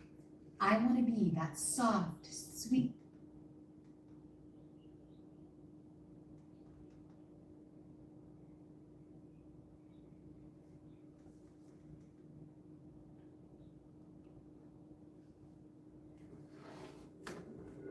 This is Mosby, a simple, beautiful tea infuser designed to change where you brew and. I hear this all the time. I want to be that soft, sweet, gentle mother. But why is it that what so often comes out is brash, annoyed, and sharp? Why does the smallest mess or meltdown feel like it pulls the ugly right out of me? And it's because patience isn't supposed to come naturally. It's something that you're sanctified into. Yes, some women have a natural propensity to be more gentle and patient, but in the most stressful of situations, even the sweetest, gentle women will crumble. It's called our flesh for a reason. We have to learn to deny the flesh, deny what feels good, and do instead what feels foreign, like being patient and gentle when you want to snap. So it's in these stressful moments when you learn to deny your natural inclination to be harsh and instead choose gentleness, that you will actually rewire your brain to be that soft, sweet, gentle mom. And then suddenly your natural inclination changes from brash to gentle and patient. And you've become sanctified in this area. That's how it works. It's a beautiful thing. So today I am sharing small 1-minute habits that you can transform the way that you respond to your children in stressful situations. And trust me, these are simple but powerful shifts that you can make. If you're new here, I'm Kiri and I help Christian homemakers who are living in a fog of exhaustion and stress to become the patient, peaceful mother and wife that they've always dreamt of being, while creating a joyful, nurturing home. So I'd love for you to subscribe to my channel. So let's first look biblically at impatience, because patience is a fruit of the Spirit, and we know that it's attainable in all scenarios. But how do we win this spiritual battle? Well, sometimes our impatience as a mother is caused by confusion on how to handle a situation, but we are told that the Lord is faithful and will give us wisdom. 1 Corinthians 10:13 explains that when you're battling temptation, God will provide a way out. No temptation has overtaken you except what is common to mankind, and God is faithful. He will not let you be tempted beyond what you can bear, but when you are tempted, He will provide a way out so that you can endure it. So when you feel trapped in the moment, like your patience is gone, just stop and do what I do. I whisper the same thing every time: Lord, show me a way out. And you'll be surprised at how often a new perspective or just a softened heart on the situation, or even just a practical solution, just suddenly comes to your mind. And that is how the Holy Spirit can work in your life as a mother. But sometimes words don't feel like enough. And that's when I turn to this next 1-minute habit. The key to patience isn't necessarily willpower. Rather, perspective. And this is truly so freeing. In the heat of the moment, frustration feels justified, right? I know there are times when I'm so mad about the sin of my child that I start justifying yelling or any other sin that I might turn to cope with that stressful situation. And now I use this recognition of my justification as my cue to stop, pray, and do this next 1 minute habit. Sometimes when you are flooded with anger and impatience in motherhood, simply looking at your children as the blessings that they are can totally transform your heart. So instead of towering over my child and correcting them from a distance, I will get down on their level, and this is key. Gently hold their cheeks in my hands, and I look into their eyes, and I will tell you, it's so hard to stay frustrated or even worse, in a fit of rage, when you are this close to your little blessings that God has entrusted to you. And when you can see that innocence in their little face and hold their chubby little cheeks in your hands, it's this simple shift, and it turns discipline into connection, and it'll turn your anger into a softened heart. So hold their cheeks in your hands, look them in the eyes, and you'll just see their big eyes. You will have a softened heart. And if you struggle with gentleness in your tone in those moments, then you can try this next 1 minute habit, which is to try singing instead. I know it sounds silly, but that's kind of the point. It's hard to be angry and mean when you're singing. So when I want to give direction without frustration, then I sing to the tune of Twinkle, Twinkle, Little Stars. Instead of, put your shoes on, you have to go, or, however else I might say that when I'm frustrated, I will sing it. Shoes on, little child, put your shoes on, it's time to go. And I don't always get the tune perfectly right. That's irrelevant. It's besides the point. You don't have to get the tune perfectly right, but if you're, trying to sing what you're saying, it's going to be really hard to sound frustrated when you're singing. So there's just something about singing that makes it nearly impossible to sound irritated. I love to sneak in a run or Pilates class, but recently I started having neck pain. Then a friend told me about Roadrunner sports. The process they took me through, I didn't even know it existed for running shoes. Between the 3D scan and getting analyzed on the treadmill, the fit expert showed me what was causing my pain. For me, the custom insoles really made the difference. No more hip pain. Now I'm back, keeping up with my busy schedule and staying active when I can. What is Shen? What is this Chinese company that you see everywhere? Well, actually, Shen is made in America. I'm William Lee, a principal dancer with Shen, and you're in the right place if you have some questions about us. Also, please like and share if you enjoy the content. First of all, Shen is the world's premier classical Chinese dance company, and we present 5,000 years of authentic traditional culture. Now, sometimes, though, thinking of the tune of Twinkle, Twinkle or any other song is just too much in the heat of the moment, and I totally get that. And that is when I turn to this next 1 minute habit. Yelling gets ignored, and it also disconnects you from your children. But whispering, now that can be super effective. So whenever I feel the inclination to yell, I will use this recognition as my cue to actually do the opposite and whisper. Sometimes just the change in your tone of voice can be just as satisfying as yelling, because let's be real, sin feels good in the moment, right? It's just the aftermath that doesn't feel so good. But in the moment, it feels good. So yelling can often feel like a release.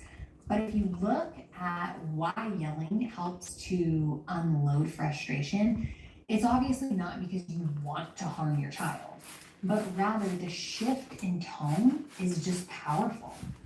So here's the deal. Yelling isn't the only way to create that shift. Whispering can be just as satisfying and effective, and without breaking fellowship with your child. So it's almost impossible to sound harsh when whispering. Not impossible. So instead of escalating tension in the home, when you're whispering, you're inviting connection. Not only does this force you to slow down, but children actually lean in when you whisper. So what I do is I'll say, honey, and I'm like saying it in kind of a whisper, but I want you to hear it on the mic, so I'm not gonna whisper as much as I normally would, but I'll say, honey, can you see my eyes? Or I make it funny by saying, look deep into my eyes. Can you see them? Okay, here's what I need you to do. And then I give them the direction. Right.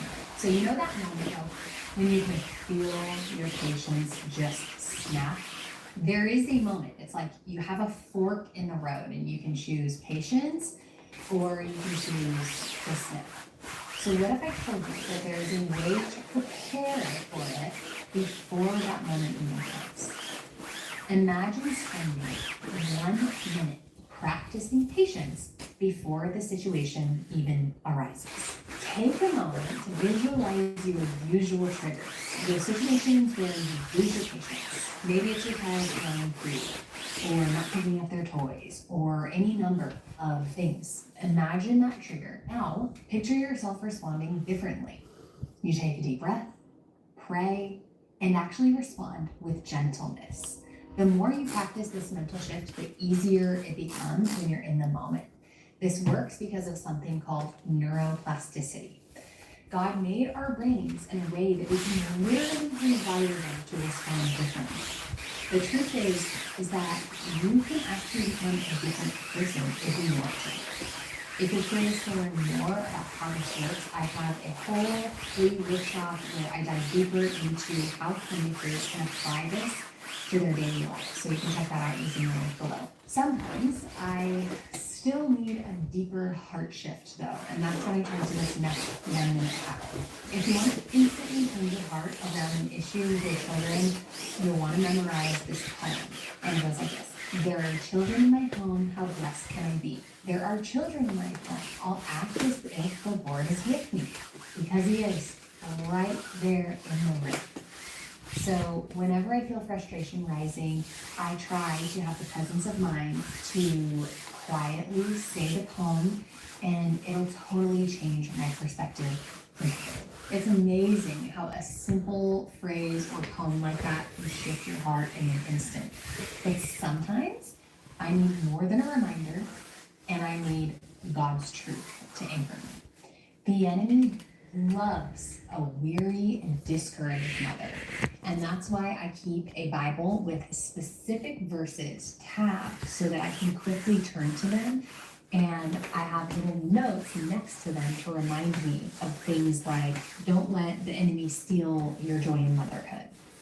And I keep this Bible on my counter at all times so that I can just flip to whatever verse is tabbed. And the tabs have little notes to prompt me on what it's regarding. So the tab will be labeled anger, and then I can flip to that, and then it'll have the Bible verse highlighted. So whenever I feel tensions rising, I grab it, flip to the tab, and let truth reclaim my heart. So what happens when you aren't fire Bible? Gratitude is always accessible in these moments. And when I am in the habit of expressing gratitude frequently, my days just seem to go a lot smoother.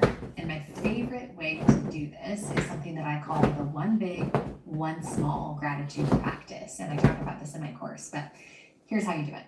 You stop and think of 2 things that you're grateful for. One big and one small, just kind of mundane thing. I know it's not that profound, but the effect that it has will be if you do it correctly. So let me give you an example of how I do it so that it has a really big impact on your life. Okay, so here's an example of how I might do this. My big one is I'm just so grateful for my children's laughter. It's so adorable when they all get going at the same time and they're just all living such a joyful childhood, and it's such a blessing for me to listen to the fun that they're having, and yeah, they're just so cute, their little giggles.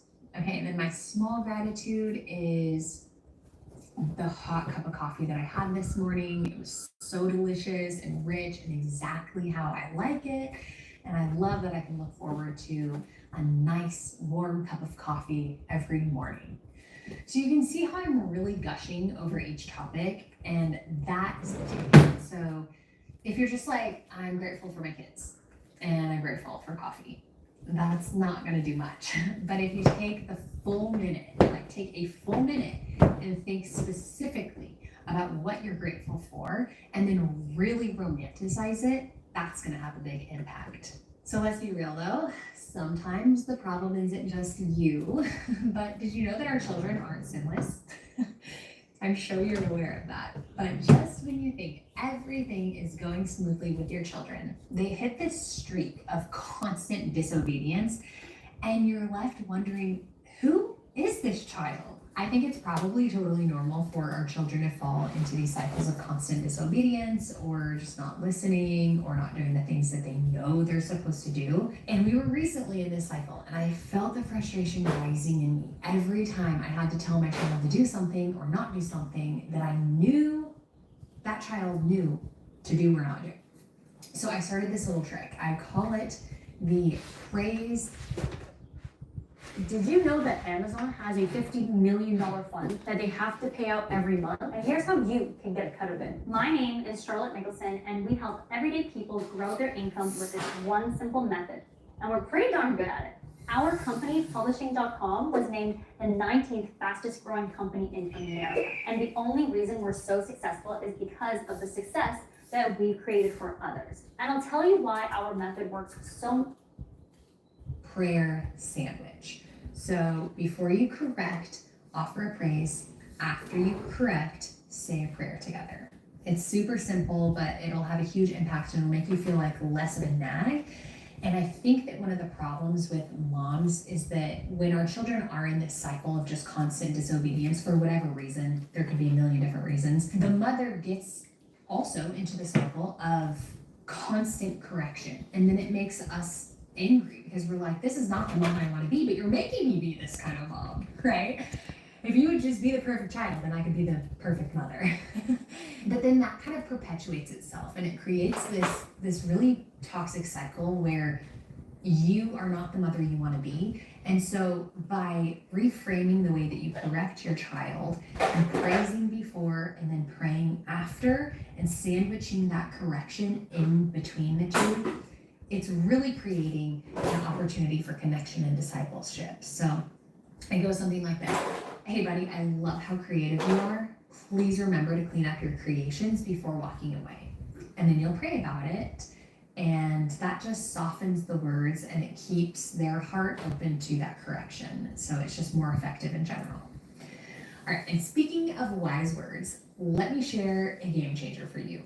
Trust me, you are going to want to add this to your cart right away because it is so helpful for biblical correction.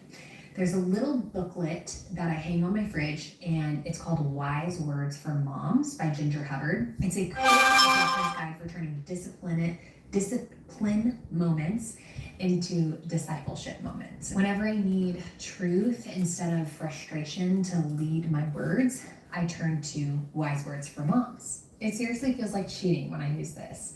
So I have an example. The other day, we had an issue regarding selfishness, and I had made sourdough bread for a guest that we were having over, and I sent the rest of the bread home with that guest. And one of my children didn't want them to take our bread, and instead of getting frustrated and letting my embarrassment of that behavior prevent me from taking advantage of this discipleship opportunity, I whipped out Wise Words and I prepped for my little lesson, and I thumbed to the selfishness section, and then I was able to have just a great teaching moment. And I felt so good afterward, and so did he. And I was actually grateful for the opportunity that the Lord gave me to teach him this lesson, even though it was embarrassing when that child was crying about my guest taking the bread that I was giving her. Rather than letting that embarrassment cloud how I responded to the situation, I ended up being just so grateful that the Lord gave me this opportunity to teach that child this lesson. So that's the power of biblical reproof. is that you can leave a disciplined situation feeling good and even better than if it hadn't happened in the first place, if you do it properly. Rather than feeling icky, like you have to spend all this time restoring fellowship because you lost your cool on your child. Sometimes it's not about changing yourself, it's about changing your surroundings. As mothers, we have a superpower, and it's called setting the tone of the home. I've noticed that even the smallest shift in the environment of my home can change the entire atmosphere in such a good way. So in the same way that taking a rejected toy that your children no longer find interesting and moving it to another area of the home can reinvigorate their delight for that toy, making little shifts in your environment can brighten up the whole day.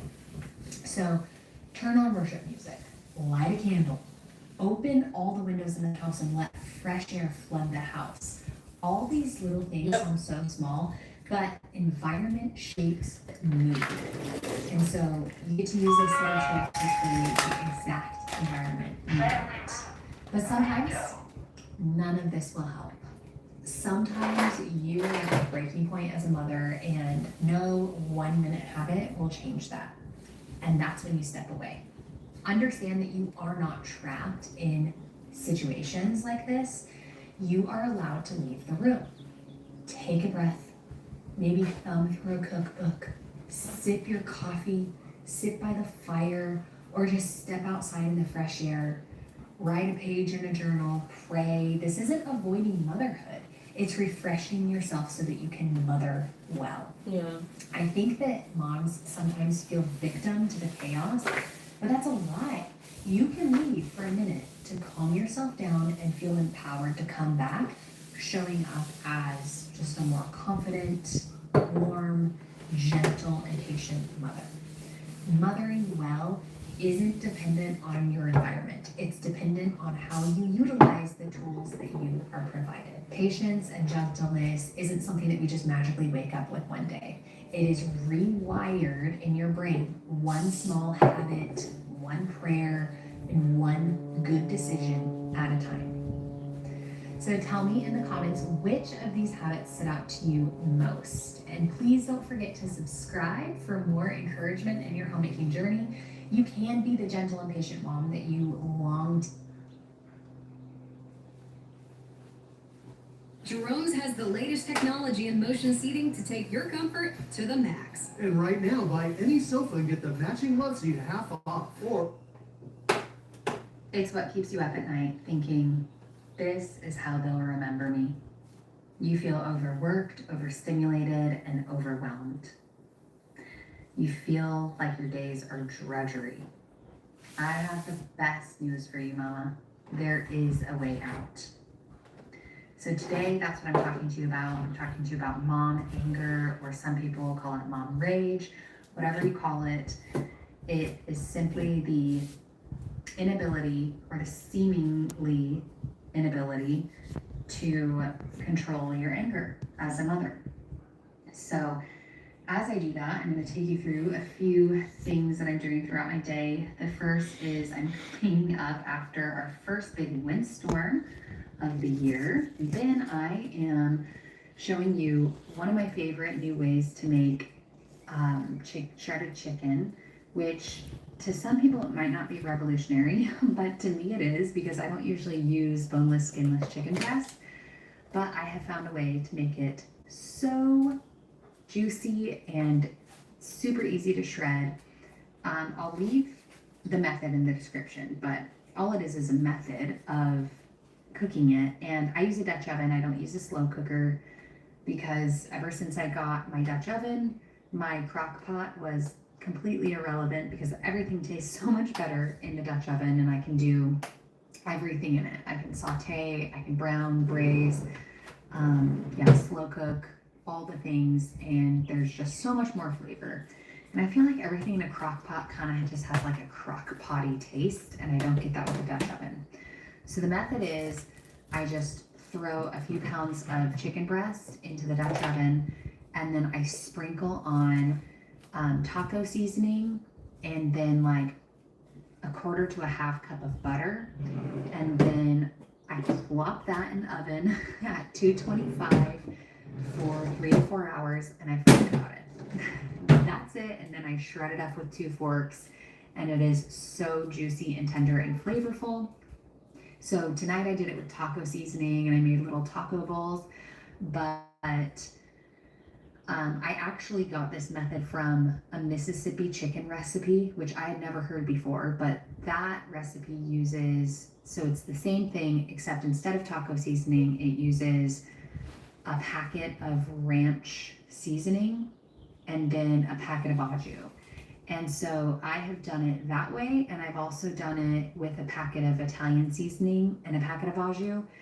Oh my word, it is so flavorful. And I know the packets are not super healthy or anything, but hey, I think every once in a while it's totally fine to use something that will give you a super easy meal. So I kid you not, this is on like my weekly meal rotation lately because it is just so easy. Toss up a salad to put on the side of it, maybe some roasted potatoes or, some kind of starch. And it is incredible and so easy. And so in this season of my life, I am absolutely looking for meals like this. So I'll leave the description below, but if you guys have any meal ideas that are kind of like this, throw them in the description below so that we can all look at them together, because wow, I am all about these easy meals lately. And then also I'm showing you a little workout that I've been doing just a couple days a week. They're great. I'll leave the playlist or the YouTube channel in the description below, but they're workouts that don't require equipment. They're 20 minutes and they're specific for postpartum. The one that I did today, I was even able to do while baby wearing because let me tell you, this workout is a 20-minute workout and it took me 45 minutes to complete because one of my children got hurt and then my baby woke up early from a nap and wanted held, so I just threw him in the carrier and did the workout with him. But in any case, that's such a great example of something that would have sent me into a fit of rage because I was so upset that I couldn't just do one thing, like do the thing that I wanted to do that day, which is get a 20-minute workout in. And I would start spiraling, thinking about all of these terrible thoughts about how motherhood is so hard and how I never get to do anything just for me. And let me tell you something, this chat that I'm going to have with you today will help with a lot of those thoughts. However, I just want you to remember something, that God blesses obedience. You may be thinking, oh, this workout, because I'm not able to do it all in one shot, it's not going to do anything. I'm not going to feel good afterwards. I'm not going to, whatever it is that you're thinking, just remember that God blesses obedience. And He's going to bless the fact that you are prioritizing your children and your family and you're tending to your family, even though you have to stop something that you're doing. And He will bless that, and He will let that workout feel so good and be exactly what your body needs. And that's exactly what happened, with me in this workout that I did, that I'm showing you today. And then, the very next day I did a similar workout, 20 minutes, and I was able to complete the whole thing. It's incredible and so easy. And so in this season of my life, I am absolutely looking for meals like this. So I'll leave the description below, but if you guys have any meal ideas that are kind of like this, throw them in the description below so that we can all look at them together, because wow, I am all about these easy meals lately. And then also I'm showing you a little workout that I've been doing just a couple days a week. They're great. I'll leave the playlist or the YouTube channel in the description below, but they're workouts that don't require equipment. They're 20 minutes and they're specific for postpartum.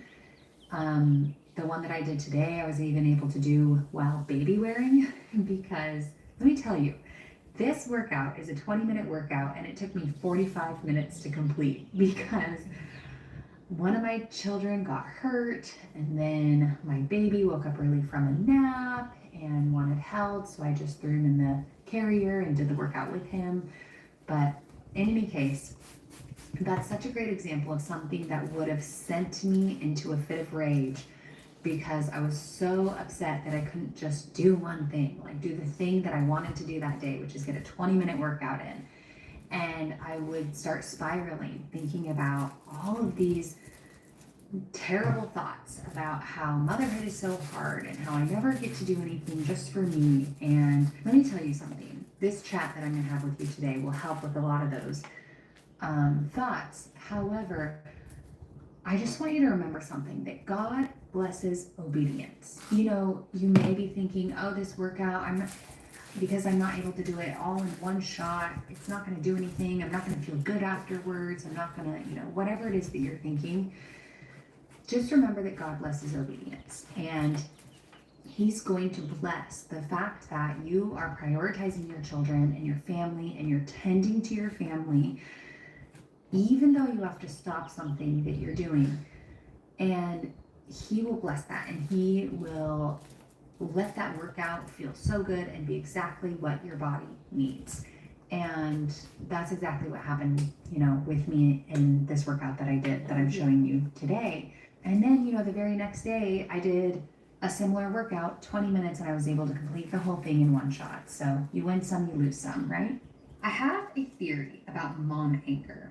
I believe that much, not all, but much of what causes it can be summed up in 2 words: anxiety and confusion. Okay, hear me out. So here's the situation. Your infant's crying. But why? Are they hungry? Are they in pain? Are they tired? Uh-oh, you're also burning dinner. And oh great, now your toddler's doing something that he knows he's not supposed to do. What do? Do you go after the baby, the toddler, the burning dinner? Cue the confusion, cue anxiety, now cue mom rage. Here's another situation. Your infant needs to nurse, your younger toddler needs to wake up from their first nap so the schedule isn't thrown off, and your older toddler just broke a bunch of glass. Do you go after the baby or one of the other 2? Cue confusion, cue anxiety, now cue mom anger. Want to try Ozempic? So this is Ozempic, and it has the craziest side effect. You probably haven't heard about the average person who's taking this for weight loss, and what's wild is that anybody can get this. If you need to lose weight, just go online, take a quick quiz, and it'll get shipped directly to your door. So you get the idea. All moms go through this. Some moms, though, have the tools to move through the anxiety, while others don't, at least not yet. So what if you had the tools to give you grace under pressure? How might that make your days go smoother? Maybe you would be more proud of how you're able to parent your children even under stressful situations. In my course, I teach you how to calm your nervous system so that you don't start the day stressed and then boil over when life inevitably gets more stressful. But today, let's discuss what's happening here from a Christian perspective. Satan is the author of confusion and the father of lies. He will have you second-guessing your every move as a mother and tell you lies about how you always make the wrong choice in these situations. And if you believe him, you'll begin to spiral.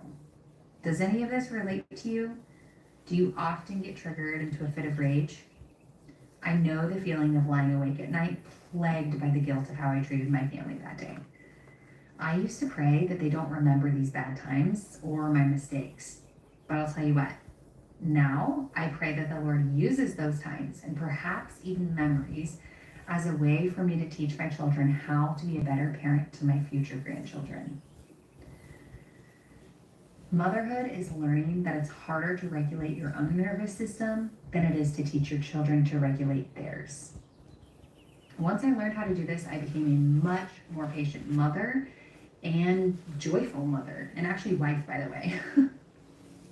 But when times were bad, I pleaded for the Lord to carve out those memories from my family's brain. Now I know that he can use even those memories as a way for me to shape and disciple my children, to change the course of their own parenting.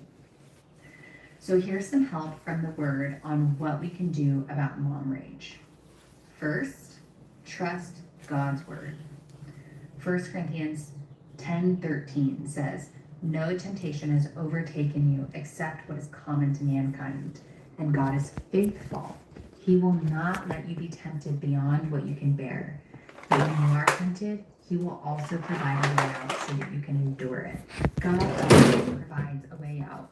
Even with all the past trauma you may have, we don't have to sin. The Lord makes a way of escape for us every single time.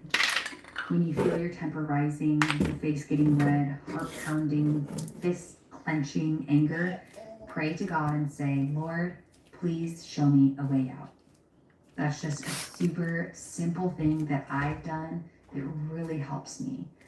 I'll just say, "Lord, show me a way out." And when we ask for wisdom, God always gives it to us. That is a promise. And so that's what I say, "Lord, please show me a way out." And He does. And then it's up to me to take that way out that He has shown me.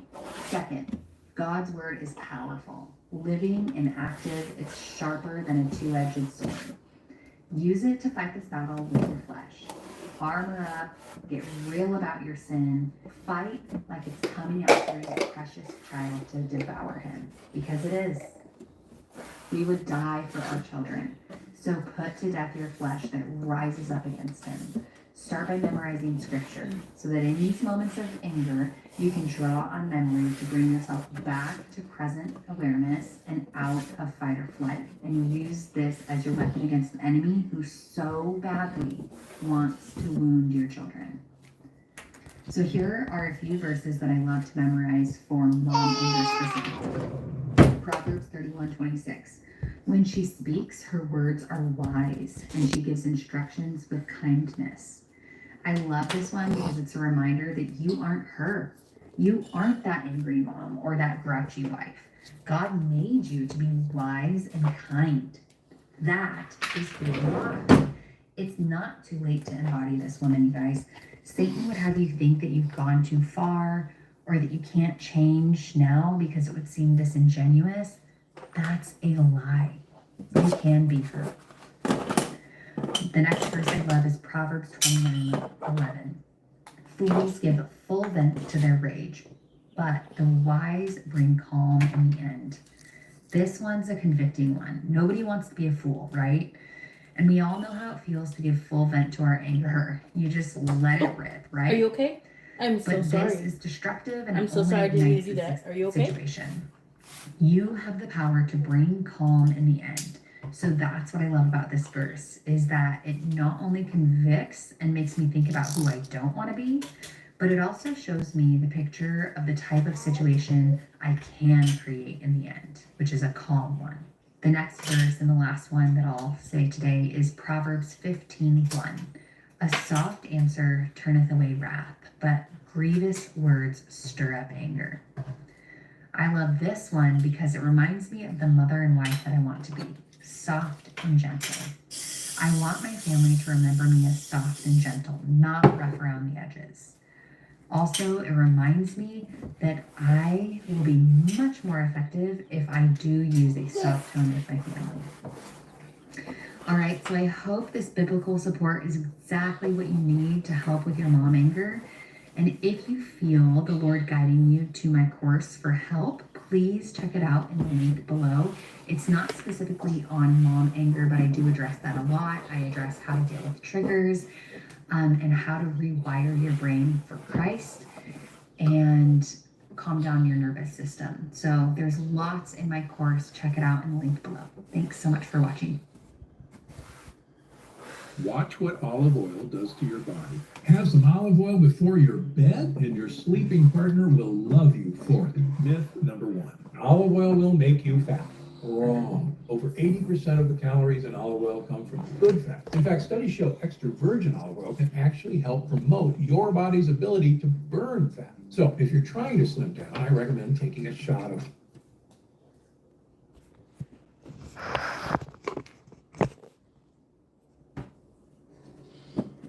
Christian mamas. One of the greatest threats to Satan is a Christian mother raising strong men and women of God. So we persevere through the fiery trials and the attacks from the enemy. We're triumphant and we keep our eyes on Christ. We stick together and support one another. And we understand that we serve a God who loves us, wants the best for us, and has our backs. He allows trials for the sake of sanctification, and He will always win. You playing? Are you So if playing? you're over here for a play date right now, I would offer you a cup of coffee or tea and a warm sliced sourdough bread. We'd probably talk about conversations while our children play in the background, and we'd swap homemaking tips and recipes. So since you can't be here with me right now, just make yourself comfortable in your own home, relax, get a cup of tea or coffee, and I'm going to share some of my tips with you. In this video, you'll also see that I'm making fire cider. This is something that we take throughout the colder seasons just to ward off any sicknesses or anything like that. And so I will leave the recipe that I use in the description below. And if you hear anything in the background, it's likely my baby making sweet little baby noises. I have him in the wrap as I'm doing this voiceover. So as I said in the intro, Satan is intimidated by a good Christian mother. One who is reading Bible stories to her young children, discipling them, training them up in the nurture and admonition of the Lord. Because of that, there's often trials, and motherhood doesn't always come naturally to us women, and it definitely doesn't come easy. But I'm here to tell you that you were literally made for this, and God has equipped you for such a time as this in your motherhood journey. And the best part, you're being sanctified in the process. Okay, have you heard the term matrescence? This is kind of a new term for me just within the last few years, but matrescence is the physical, emotional, hormonal, and social transition to becoming a mother. The length of time that matrescence lasts depends on the woman, but typically can last anywhere from 3 to 10 years. So at minimum, if your eldest is 3 or under, you're for sure still going through these physical, emotional, hormonal, and social changes. And I'm going to take a wild guess that you can feel it, right? So it takes time to really come into motherhood and to adjust to the monumental change that comes from that. And so I want you to love your calling of motherhood, and because of that, I have gathered some tips on what has helped me along the way. Just some very practical tips and some big picture tips that are just, a few of the things that I've picked up along the way that have helped me to love my role as a mother and homemaker. So let's go through those tips. My first one is to work on projects that you are excited about. Our family loves being active. We play pickleball, ride horses, but I started feeling pain in my lower back and in my arches, which slowed me down. But a good friend told me about Roadrunner Sports. The technology. There are seasons for this, right? Sometimes I take multiple months off of working on this channel because I just don't have the bandwidth to pour into it. However, it is a passion of mine to help homemakers love their calling, and when I'm able to pour into you guys, I have so much more joy throughout the day, and I really do look forward to these times of rest and creativity when I get to do this. So think about it. What's your passion project? Maybe it's art or writing or cooking, whatever it is, make it for you and something that you truly enjoy. And just because you may not be in a season where you can pour into your passion project right now, that doesn't mean that you won't be able to in a month or honestly even a week. My second tip is to understand that you can still do things that you love with your children. It just might look a little different. So when I first became a mother, I stopped everything that I loved because just being a mother was enough for me in that season. And that's okay. I give myself grace in that time of my life. I was learning something entirely new, how to take care of my own life. But as I've matured in motherhood, I realized that I actually can do the things I love with my children. Not everything, of course, but it definitely won't look the same as doing it alone, but it can actually be a lot more fun with your children. For example, since college, I have been a runner. Love running. makes me feel so good and free and invigorated. And I stopped running when I became a mother. And so a couple years into motherhood, I was like, you know what, I need to start running again. So I got myself a jogging stroller and I started running with my kids. And at the time, I think I had just had the one. Yeah, I just had the one. And then I got a double jogging stroller when we had our second. And now we have one on a bike. So anyways, the way that that looks has developed over the years. But I started running with my kids. My runs, of course, aren't what they used to be, but that's okay. We all get outside in the fresh air, and I get to do something that I love. So think about it. What are some things that you stopped doing when you became a mother? Now think about how you can include your children in those activities, even if it looks a little different than it did before. My third tip is to have things to look forward to throughout your week. Aside from the things that I just mentioned, you can have things to look forward to, such as Bible studies, fellowship with other moms, and any other activity for you and the children to look forward to. For example, we do Bible study fellowship, BSF, which has middle class programs for children as well as adults.